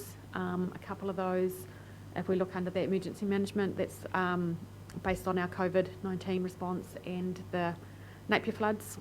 And transport is around the flat fare, low-cost bus fare structure, and also not receiving the NZTA claims and contributions from other councils yet. So those are read at this stage. When we go to our level of service measures, and this I'll show you what we've added new this time, we have our summary of our non-financial performance, which is looking really good. We've also added down the side here, beside our status, we have some details and we have some graphs, time series of information where we have it available. So I can go in here to our catchment management, so the additional area of highly erodible land planted in trees for hectares. We click on that and click to see details. We can see the status. So the status of this is amber, this is our target, and this is the data that over the last 3 years almost of the current annual long-term plan. So that was new, put in this quarter. I think we had feedback last time that we would like to see the targets in there. And this is adding a little bit more information to give us some context around the quarterly results. This is still a work in progress. We have some current information in there, but we'd really like to look at maybe getting some historical data to have a longer time series for you to look at. I think that was the budget codes. We have the budget codes, which is again, I think like Jess has already mentioned earlier, is that because the system is prorated over the 12 months, that we end up with a little bit more budgets off track at this stage of the it's generally financial year. It's the phasing of budgets doesn't match the pattern of expenditure, which is the issue. And like any one of these on any of the tables, you can click on the particular budget and you can click on to see the commentary that has staff have entered for that. So, yeah, that's just the only the bit that's not in the written report is this extra budget code information. So if you want to drill down to that, you'd have to go into the dashboard to access that. Otherwise, everything else is replicated in the hard copy document. That's us. Yeah, that's it. So otherwise, we'll take it as read and take comments and questions. Any questions, councillors? Councillor Foss? Thanks, Chair. Thanks so much. It's brilliant where this is going, and picking up on Councillor Barker's points around the financial side of things, just the information and transparency and that empowers everyone with externally and internally. This is great. I understand it's work in progress. That's absolutely fine. But gee, it's streets ahead where we were. So good luck with that. I do have a question to James about one of the metrics, if that's all right, Chair. Yeah, James. I think James is the person to ask. It's about the carbon footprint, and I can see how the airline travel's obviously up a lot simply because no one travelled last year. That's all fine. And again, I know we're going to be putting targets into this. So how does our current tracking, now that we're measuring the footprint of, at least of this building and some of our activities, align with our goal to be carbon neutral, I think by 2050? Are we on track? Are we ahead of the game? And if you've got a comment in there around the forest sink, the assets that we have secured against our what looks like our growth in emissions. James, thanks. So with respect to our energy usage, we've made good headway in reducing that in our buildings, and that remains naturally a challenge when you've got a growing headcount. So we've got more people, more devices, more office space, but in spite of that, we've had the energy usage trending in the right direction, which is good. Airline travel's come back, but it hasn't returned to pre-COVID levels, and we're still there's still a high level of discipline being exercised within the organisation around the use of air travel and the alternative of using Zoom and the like. I do think we'll see that sort of that blip plateau a little bit. I think, yeah, as you acknowledge, Councillor, there's been a bit of a return to national meetings for our staff, getting face-to-face with people again after something of a hiatus. So that's something for us to closely watch. Our biggest area of emissions, which remains challenging, is our diesel usage. And with the large capital program we have over the next 2 years, 2 to 3 years in the works group and in asset management, I expect we'll see considerable amount of diesel consumed. And there is noted in the report, either this report, actually no, it's coming in the deliberations report you'll receive next week on the long-term plan. There is work being done by asset management to track the diesel usage by both ourselves and our contractors with that big capital works program, and what we'll be seeking to do is offset that. So at the moment we don't have an alternative to the use of diesel for the heavy machinery for our asset management work, and so the best we can do there is offset. At the moment, we do hold NZUs well in excess of our carbon footprint, but we are obviously planning to expend a number of those NZUs on funding our climate change ambassador. The net position we'll be in, we don't yet know, and there's now some work to do, assuming that Council signs off on the climate change ambassador as part of the long-term plan, to work out with the current carbon price where it's tracking, how many of those NZUs we need to liquidate, what we retain, and the extent to which that provides an adequate offset to the council's greenhouse gas footprint. If we don't sell those NZUs, they are effectively an offset if we just hold them as an offset for our corporate emissions. But obviously, if we do sell them, we don't have that offset available, and we'd need to purchase offset on the general market. Thanks, James. Jess, can I just ask, pursuant to our earlier conversation where carbon credits were deemed a non-strategic asset, and that other discussion, that when this comes up again to the full council, that we just have a bit of a discussion about the need to secure those because of the growth in the company, or you've obviously, someone's evaluated them, they may be more strategic than we think, given the impending growth of this organisation and large capital works, and of course even this office and our increased headcount over the foreseeable future. If we just have a discussion around that, appreciate it. Thanks, James. Any other questions? Just a No, point- Councillor Todd? point of clarification now, really, because quite related question. Just around that works group fuel, James, so it says there that that's not been reported currently, so next report it will be reported, so we will see a massive jump up in the carbon emissions from fuel use because of that, is that correct? Yeah, I think we're going to see a steady increase over the next, probably next 6 months, and then over the 2 to 3 year period in which we've got that large capital program, there will be a lot consumed. And it won't just be our own works group, it will be contractors on our behalf. And so what we're looking at doing is collecting information from our contractors on their fuel use. So at the very least, we understand the total carbon footprint of our activities, and then we can make some choices about whether or not we offset those for our contractors as well as for ourselves.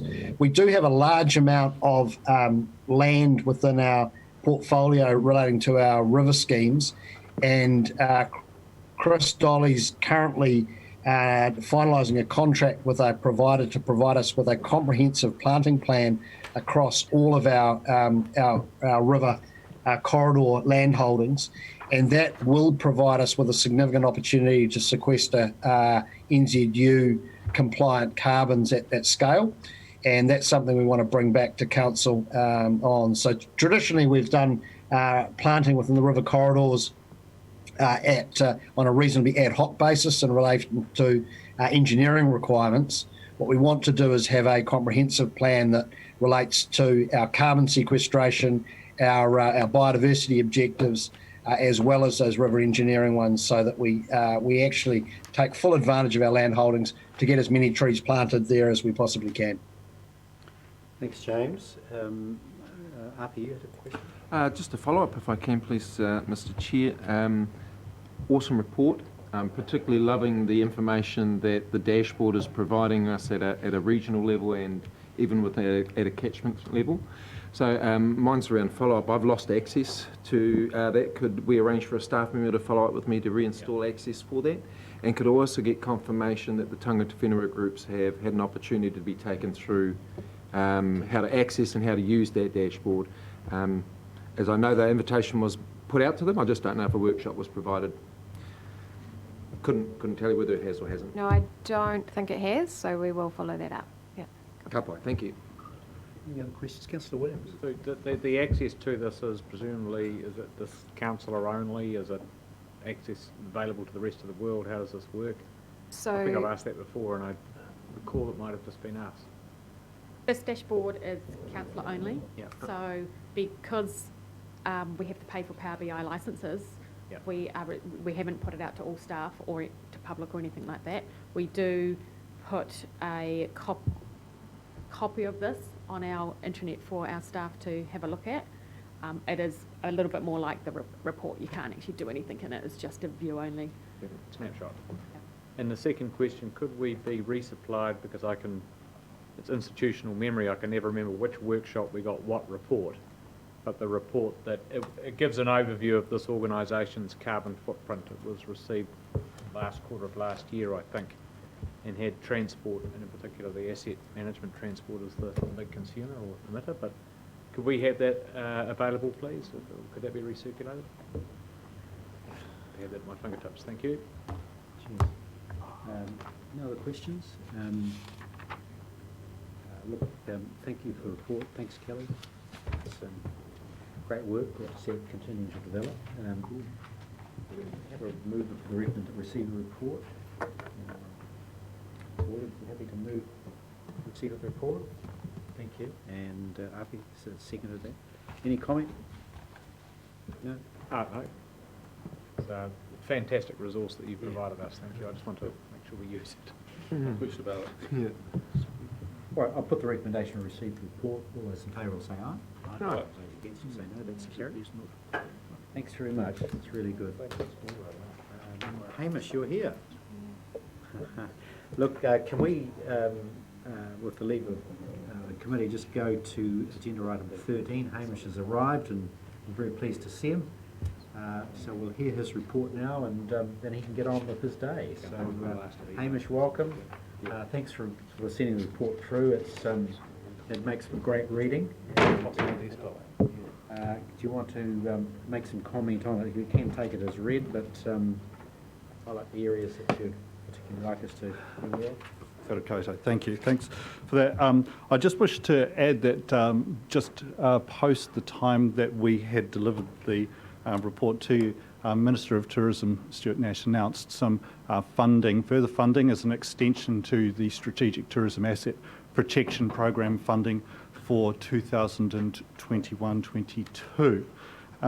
We have the opportunity to apply for an additional $1 million worth of funding for this region.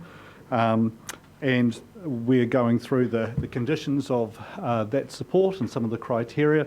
Some of that, of course, is that local government investment, which we're very grateful for, remains the same. This funding is not as a substitute, but I think the support that we've been getting from central government funding to continue our work, and hopefully you can see the results that we've achieved with this, is a really good signal, great signal to our local visitor economy. Thank you.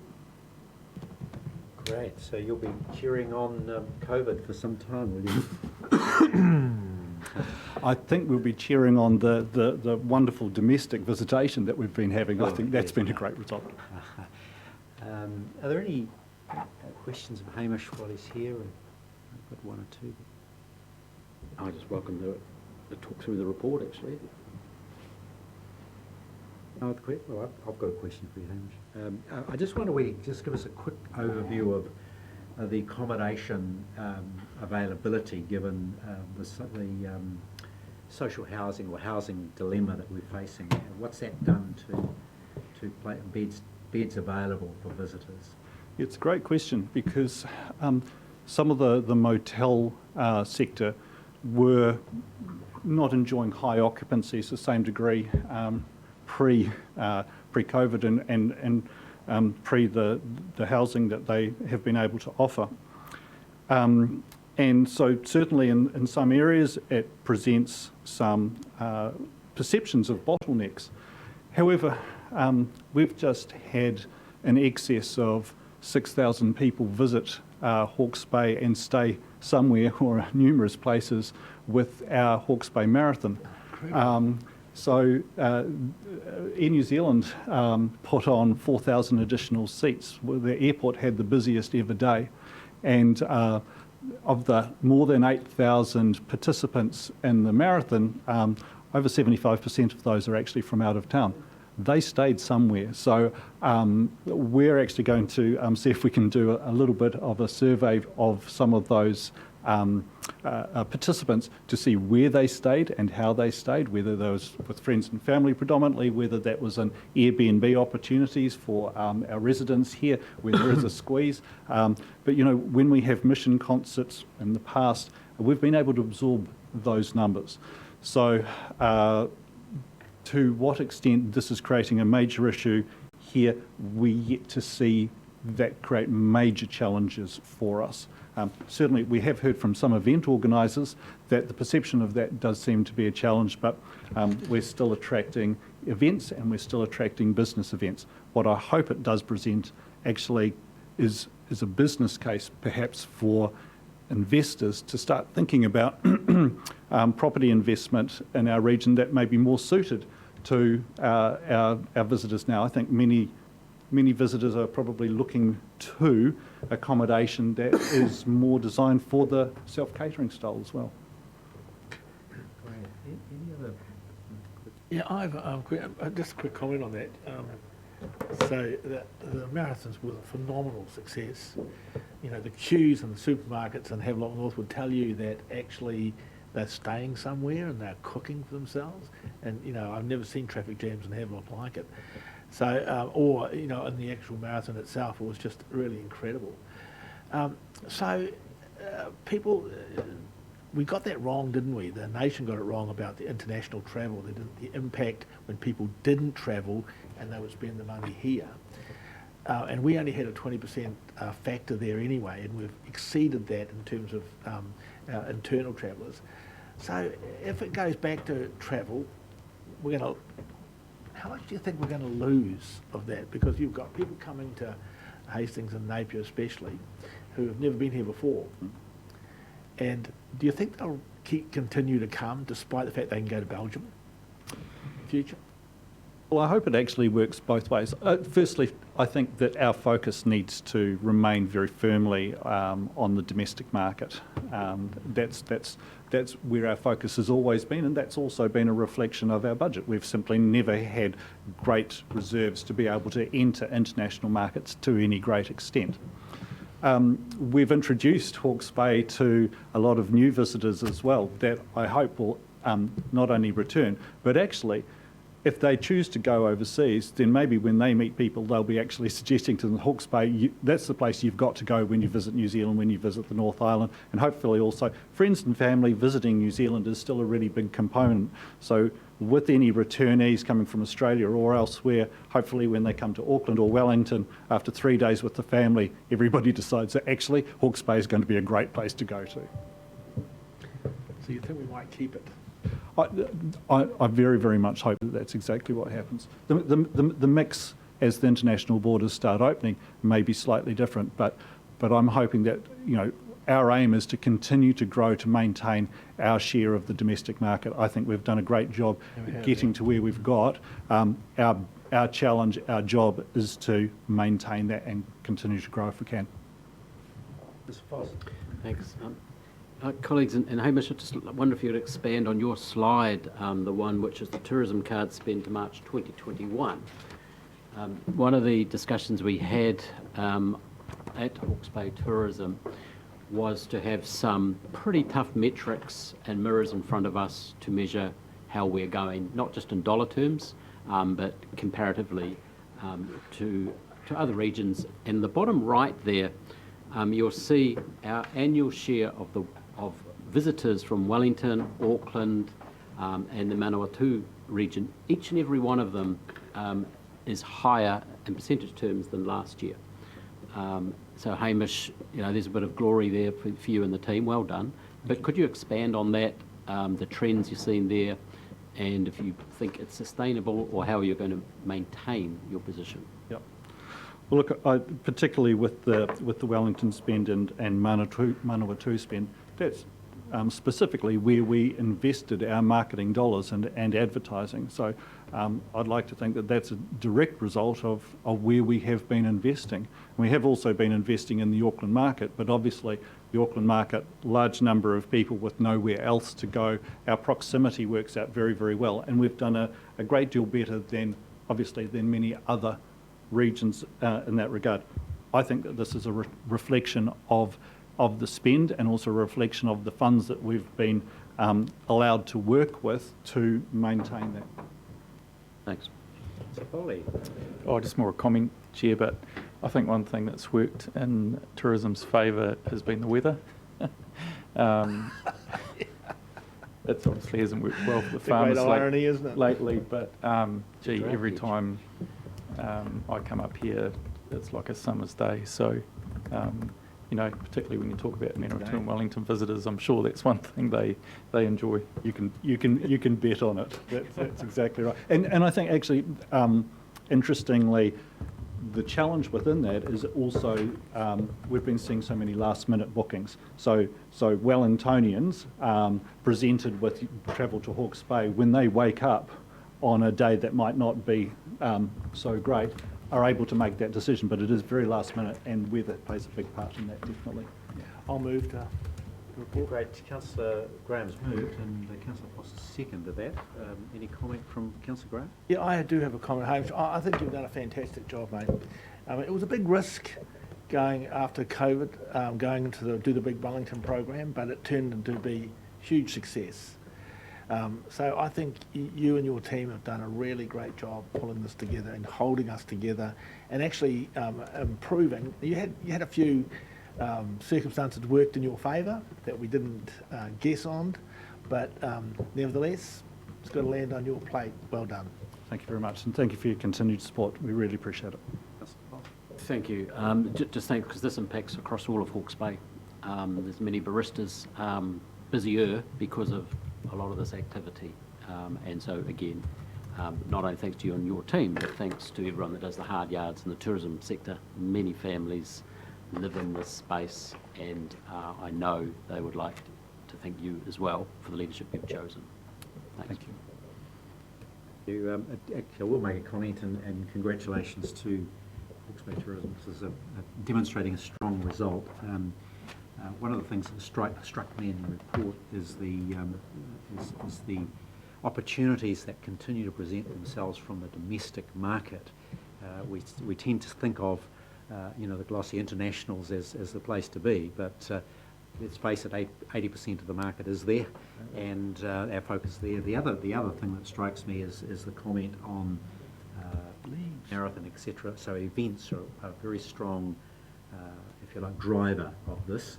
There are a few headwinds coming your way. It's been a long summer, as Councillor Foley has highlighted, not only from a weather perspective, but from a return on investment perspective.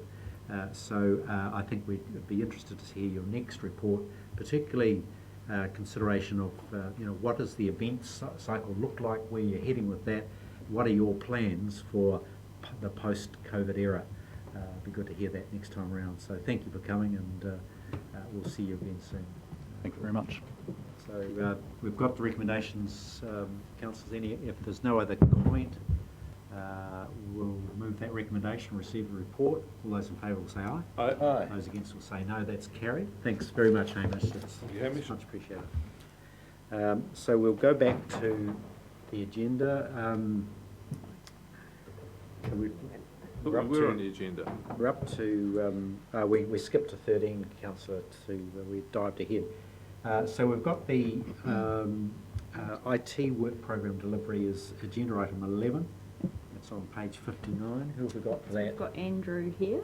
Andrew? He's going to run through a presentation. So we've just got a brief paper to provide some context to the presentation that we're going to give today. This is effectively providing you with another level of detail around sort of the core element of the corporate plan, which was the $30 million of funding for capital work program delivery for the ICT in the ICT space.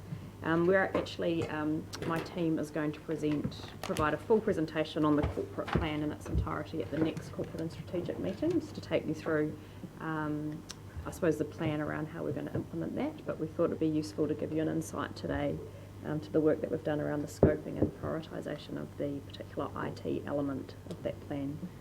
Well, thank you for that. Good to see you. Obviously, this is a very big ticket item, so we need to be all over it and understand it fully. So, there you go. Okay. Thank you. So that's it's also just to provide an opportunity for any questions that you have about the work program. So just starting off, what we want to just briefly go through is, what it is, what we're looking to deliver, why are we doing it now, and where we are up to in the process, and what we think might be ahead of us. As was just said, we've got $30 million allocated in the draft LTP budget over the next 10 years.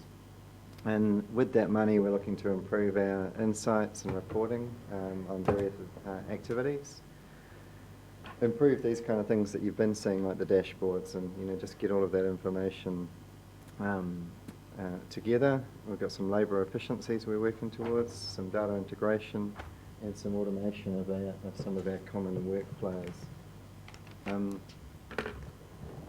The focus of the work program in the first 3 years is just looking at the strategic plan pillars. We've got a couple of activities inside water, so we're looking at improving our systems for notifications around low flows, and also understanding our water allocation better than we currently do. those two are obviously quite connected as well. We've got a major piece of work in infrastructure and services around implementing an enterprise asset management system so that we can understand what assets we've got, what maintenance programs we've got around those assets, and so that we can do some better financial forecasting and maintenance programming.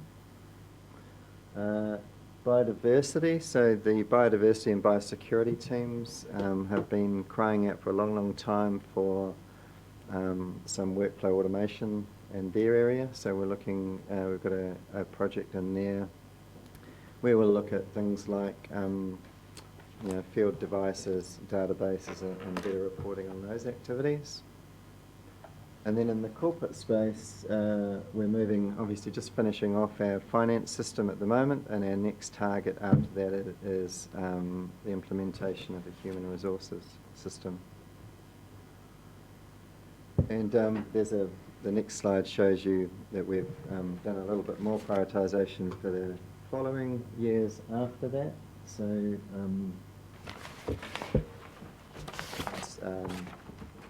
things like the freshwater accounting system, which may well be delivered nationally, but we would still need to do some work regionally there. Rates, e-planning is a legislative requirement, so we need to get that into our work program. And then there's been a lot of requests for integrating our contact databases, so we're looking to do some work on that further out in the work program. So just e-planning, just expand on that. So the Katrina may be able to help me here, but the system is there's a requirement for us to have our regional plans in a digital format. Is that correct, Katrina? Correct, 3 each year. So there are common standards that have been developed with MFE on how all plans must look and work in terms of online electronic. So instead of having a big hard copy of volumes of plans, you'll now have them electronically. So an e-plan allows a user to come in and interrogate our plan online, essentially is all it means. I'm struggling here because I thought our plans were online. They're in PDF format online, so they can't be interrogated, and so as easily you're having to flick pages. So an e-plan means, and a good example actually is Hastings District Council. If you go online and have a look at their district plan, it's an e-plan. You can click on a provision in the plan. It will take you to that provision without having to flick pages. And Perhaps if all I of could the just submissions are made as well through that program. Yes. James, you've got... And it is worth looking at Hastings because it is an outstanding example of what one of these looks like when they're fully developed. But they're spatially designed as well with mapping layers. So you put in a property address, and then it will bring up all of the different planning provisions that relate to that locality. Yeah. So it's interactive, if you like, and it is a national requirement that every council have one, and we're just a long way behind as a council on this. Okay, I've got it now. Sorry. I should have just been to e-plan with the electronic plan. Electronic, yeah. And sorry, I just can't quite read that. It's a requirement to have it completed by when? Well, we will need to have it for when we go out for notification on kotahi, which is before 2024.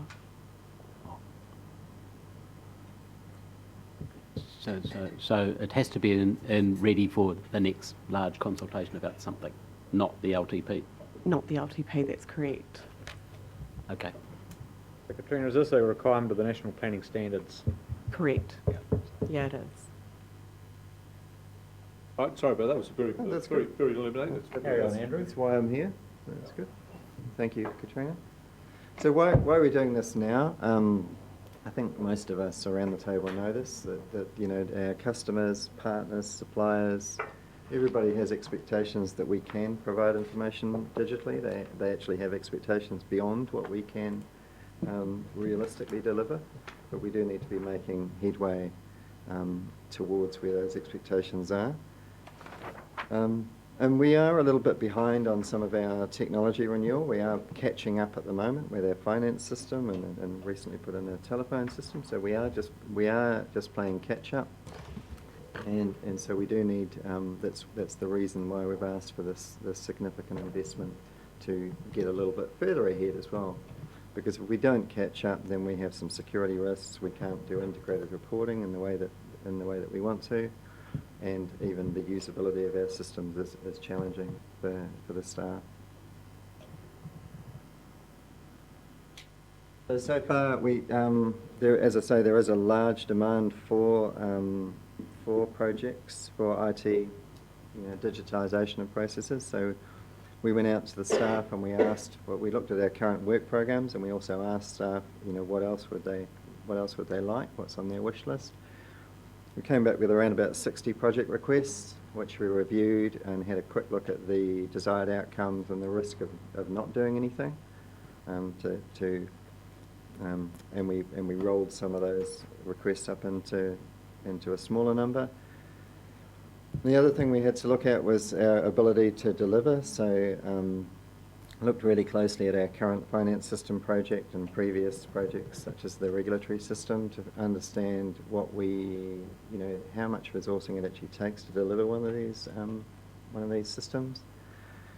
Looked at the lessons learned out of those, and then basically just tried to match that up. So ran a session with exec, looking at the business needs, the risks of not doing things, and then what we could actually deliver. And that's how we came up with the work program on the previous slide. And we will need to review that work program, at least every 3 years. We'll have a look at it annually through the annual plan process, but significant reviews would have to be every 3 years. So challenges ahead. One of them is uncertainty. So the scoping exercise we did on the projects is very high level. We will discover more about those projects as we dive into them. And there's a lot of external forces at play that we're all aware of. So RMA reform and local government reform, and as well as rapidly evolving technology. So there's a lot of uncertainty there. We just have to watch and adapt and review and revise our program as required. The next one is a major issue for system implementation is the ability to actually attract and retain talent. So we're competing with the whole corporate marketplace for business analysts and technical analysts, and there is a skill shortage. We've struggled to recruit during our finance system implementation, and that issue is getting worse rather than getting better. We've got a lot of mobility in the workforce, so a lot of people are relocating to Hawke's Bay, but they're actually bringing their jobs with them in IT, so they're working for their London jobs from Hawke's Bay. So what are we doing? We're just being flexible about our recruitment. So if somebody can only work part-time, we'll accommodate that. We're partnering with other councils wherever possible, and we're trying to put some good training, support and development around our internal staff to develop some of them. And then third big challenge is demand management. So there are always requests for new systems and new integrated reporting, and this work program is going to consume most of our resources. So we won't have a lot of capacity to respond to any new requests. So, what we have done is we reserved around about 12% of the funding, the 30 million each year, for minor projects and innovation, so that we can still react when we need to new requests, but they will have to be quite small, and we'll have to prioritise those as well. So that is about it. I mean, next up we're just going into project initiation. So I brought Louisa along. If she can just stand up. Louisa just joined us this week. So as an IT project manager, and Louisa will now start that process of planning and scoping some of these projects and understanding what resources we need to deliver this work program.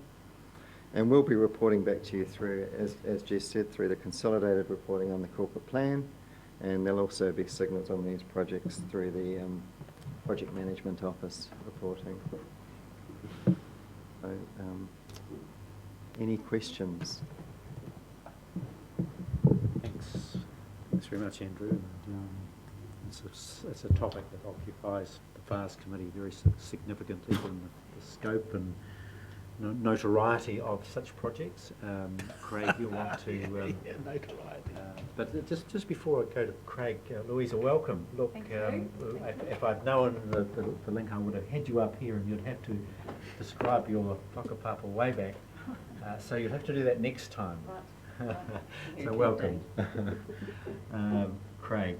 Thanks. I took up the CEO's offer and was looking at the Hastings E-Plan, actually, and it is brilliant.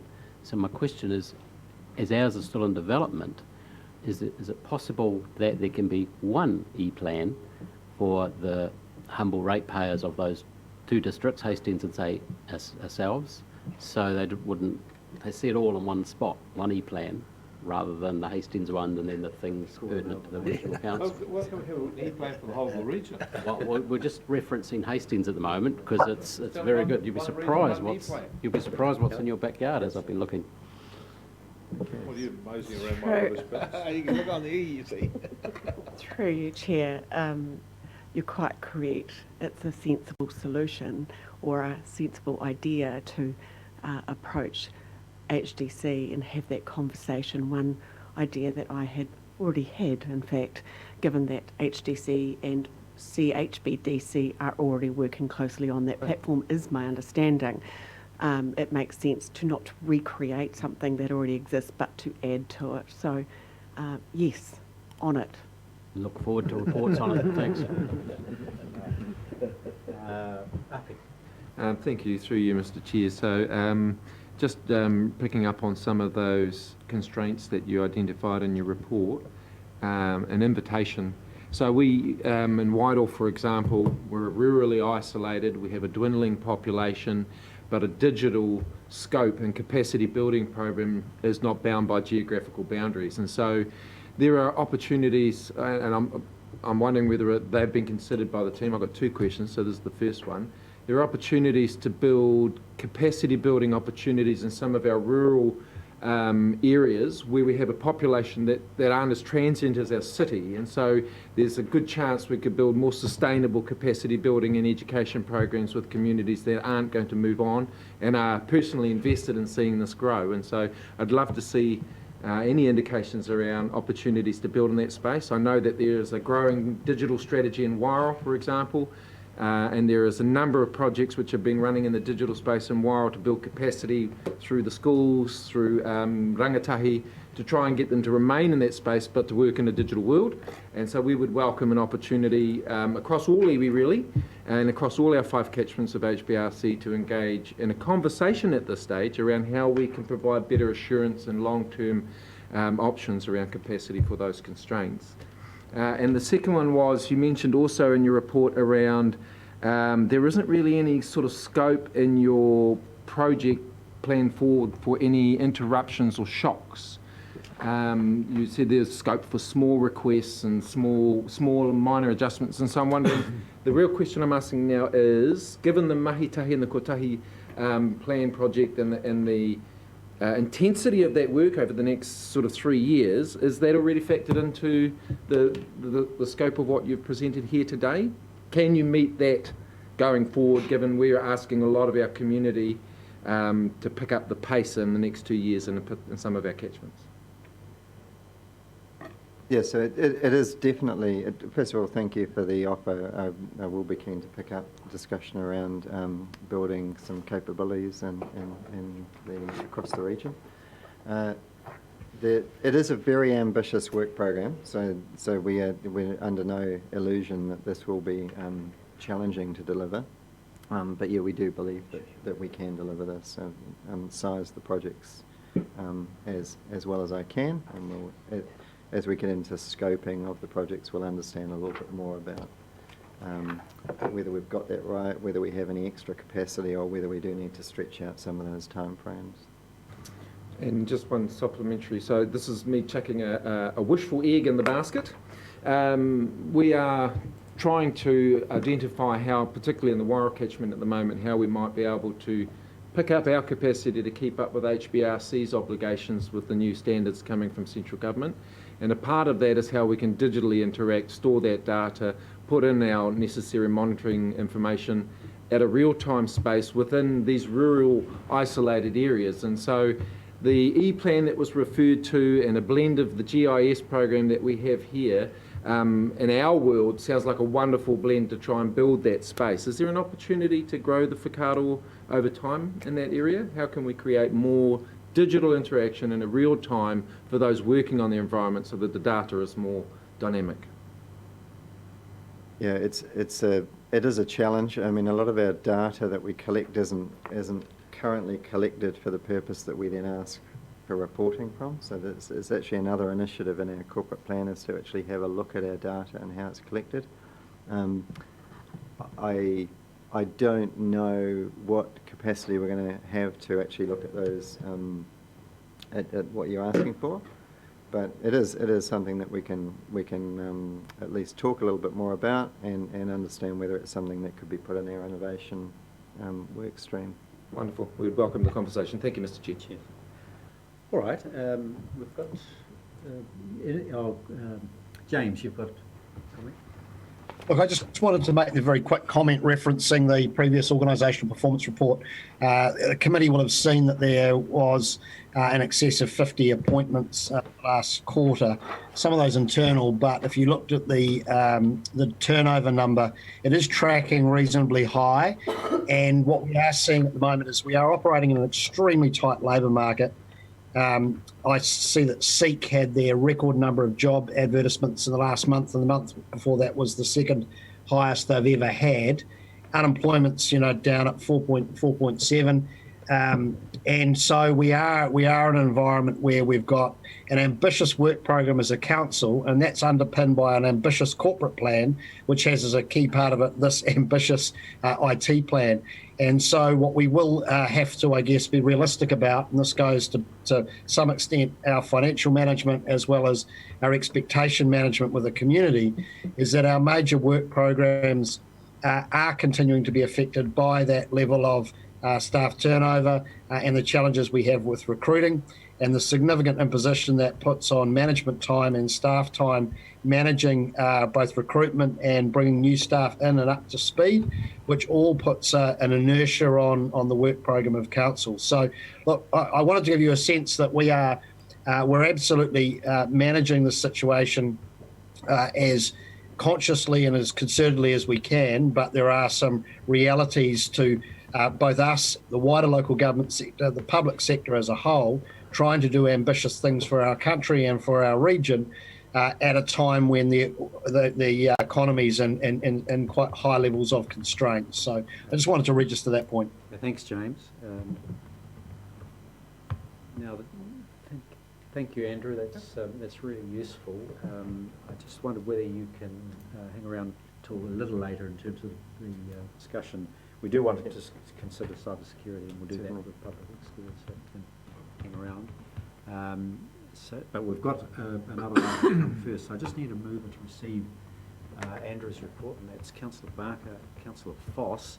Any comment from either of you? No. All those in favour of receiving the IT report. It's a great report, and something that we will keep a close eye on, obviously. Also, interesting to note that Hastings District Council is leading the pack. Yes, indeed. Again? Yes, that's right. Haven't heard anything from Napier lately. What's happening over here? Thanks, Councillor Barker. Any other comment other than from Mr. RP? All those in favour of receiving the report will say aye. Aye. Those against will say no. Now look, we're trying to get wrapped up by one. So we've got one further item. Yes, indeed. I want to be wrapped up. What we've got is the HBRIC report now, so we'll consider that. And I'll probably get Councillor Barker and Councillor Foss to comment on that. So we can go to, what is it, agenda item 12, and then we'll come back, go to public excluded after that. So, Councillor Barker, do you want to take us through that? I think the report stands itself, and I'll do what I think we should all do, just take the paper as read. If anybody's got any questions, I think it's pretty self-explanatory. It's in English, sentences are simple, facts are plain. Fine. Councillor Foss, do you want to similarly comment? Well, they wouldn't be my words, actually. No, it does speak for itself. Things are ticking over nicely. The next discussion item will be, for HBRIC, will be progress on Food Hub, Food East at least, I think it is.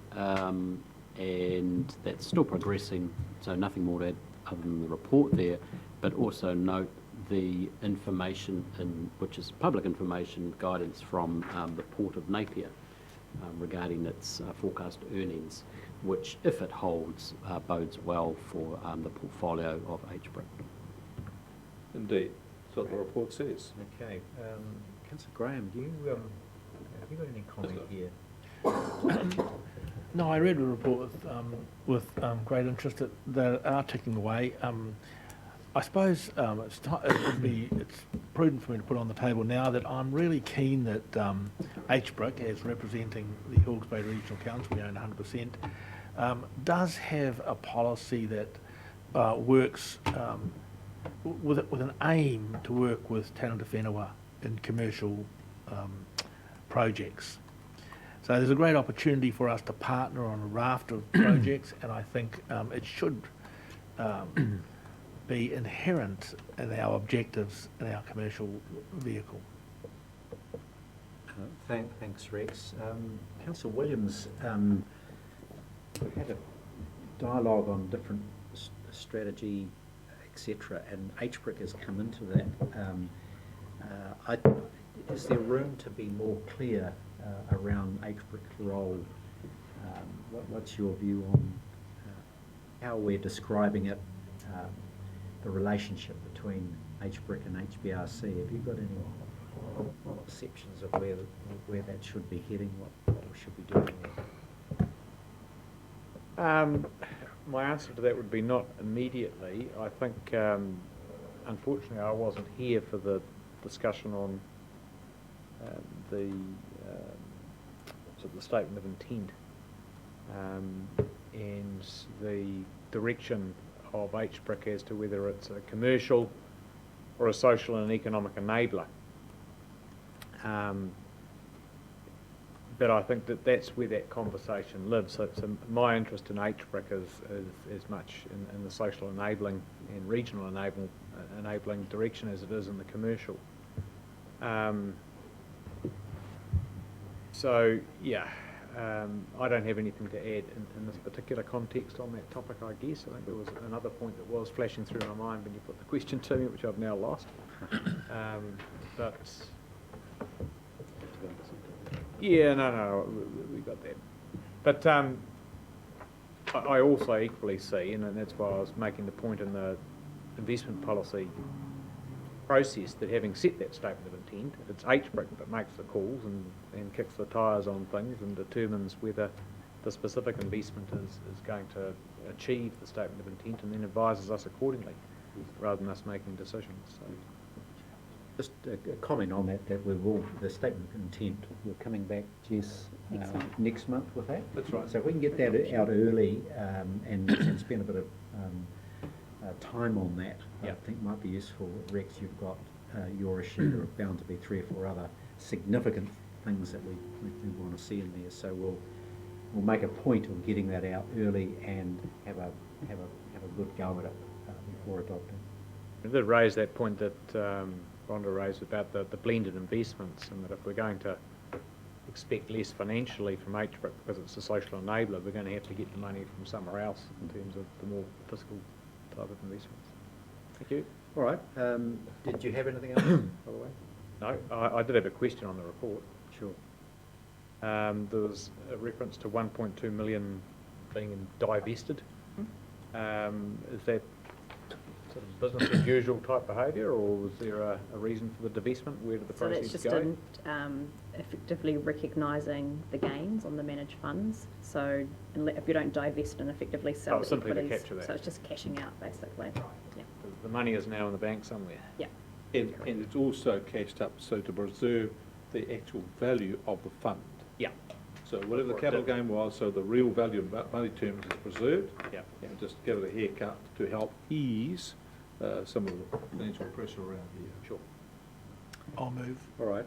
Councillor Graham will move, and seconded by Councillor Foss. Any comment at all for anyone on this? I do actually have a comment. I should have put it in before. So the road trip that we went on to visit Tainui and the Innovation Park and Quayside, I felt was a really good exercise. The salient thing that came out of especially Tainui, but actually no more Quayside as well, was the removal of the directors from the politics. Tainui were very strong on that, Ngāi Tahu's very strong on that. Until they removed their investment company from the politics, they weren't as successful as they were going to be. And Tainui's story is a magnificent story, but we need to look hard. I understand what Martin's saying, but unless we allow our directors to be commercial on the investments, this will fail. So you've got to take the politics out of it. Councillor Foss. Thanks, and just to reassure the Chair that all sorts of models are being looked at for funding various proposals that are coming through, and each and every one of them, by and large, demands or looks for partners who have similar ambitions for this region. And so hopefully it'll work out and there'll be some pretty innovative projects and structures come together. It'll be up to the people concerned how fast that all happens. Thanks. Thank you, Councillor Barker. Thank you, Chair. I welcome the opportunity to make a few comments, and thank you for recognising me. It's good to have a chance to say a few words. Can I just firstly go back to Chairman's comment about partnering with Māori? Absolutely, that's been one of the things that the HBRIC has had on its mind all the way forward. It will be part of, when we come back with the statement of relationship between HBRC and HBRIC in the various forms, this investment strategy. But before we go and do investment, we've got to have some money to invest. Yeah, we haven't really had that yet, but we're getting a framework for that and all the constraints around it. And to use Councillor Foss's terms, will be rich with guidance. So we'll have that, but it can't be so restrictive as it means that you can't do anything. Which brings us back to Rex's point that you've got to give people freedom to manoeuvre. But the confidence of giving people freedom to manoeuvre comes from having a similar view and a shared vision of what's to be done. And I thought the idea of suggesting to all go on a trip and see what Waikato Tainui were doing, etc., and took the directors of HBRIC and the chair of the regional council. It's in my head to do this again, but I think also it would be opportune, I think, to take the whole of the council on several things to do worthwhile. We see the same things, hear the same things, we share a vision, and then means that people will therefore have the confidence and trust to let things move forward. So I think we've got to work more on that. The other thing I thought was fantastic about our visit with Waikato Tainui, how professional they were in their plans. Yeah. And they were on top of it, and really interesting, so professional that when the rhetoric comes about shifting the Port of Auckland, one of the factors they're talking about is the big hub, road hub, being built north of Hamilton. That's Waikato Tainui. So here they are, their investments. This tribe is looking so far into the future and being so commercial, it's now having an influence on the direction of the Port of Auckland and Port of Tauranga. This is fantastic. Now, we want to get that same sort of professionalism and future-looking, future focus here in Hawke's Bay. When we do that, not only will Tangata Whenua do really well, we'll all do really well. So if HBRIC can be a part of initiating this, lifting people's expectations and doing things better for this region, it'll be better for the whole place, everybody in the longer term. So it's better for all of us. I welcome the report. I think it's the first tentative steps in here. Things are progressing okay, but we've got a long way to go. This will be a marathon. Thank you, Councillor. Well said. Are there any other comments from anyone else, Charlie? All right, we've got a mover and a seconder for the recommendation to receive a report. All those in favour of that say aye. Those against will say no. We're now up to agenda item. What are we up to? You should know. You're in charge. Minor items. No, we've a minor item. We're just going straight into public exclusion. So I do need someone to Did move. you miss lunch? Move into public exclusion. What's that, Chair? Did you miss lunch? You want to go to lunch, do you? No, we're not going to lunch. We're going to have He's out. public exclusion. Chair's out to lunch. Chair. I move we go to public exclusion. Going to public excluded. A seconder for that, please. Craig. Yes. All those in favour of going into public exclusion will say aye. Aye. Those against will say no. We're now at public exclusion.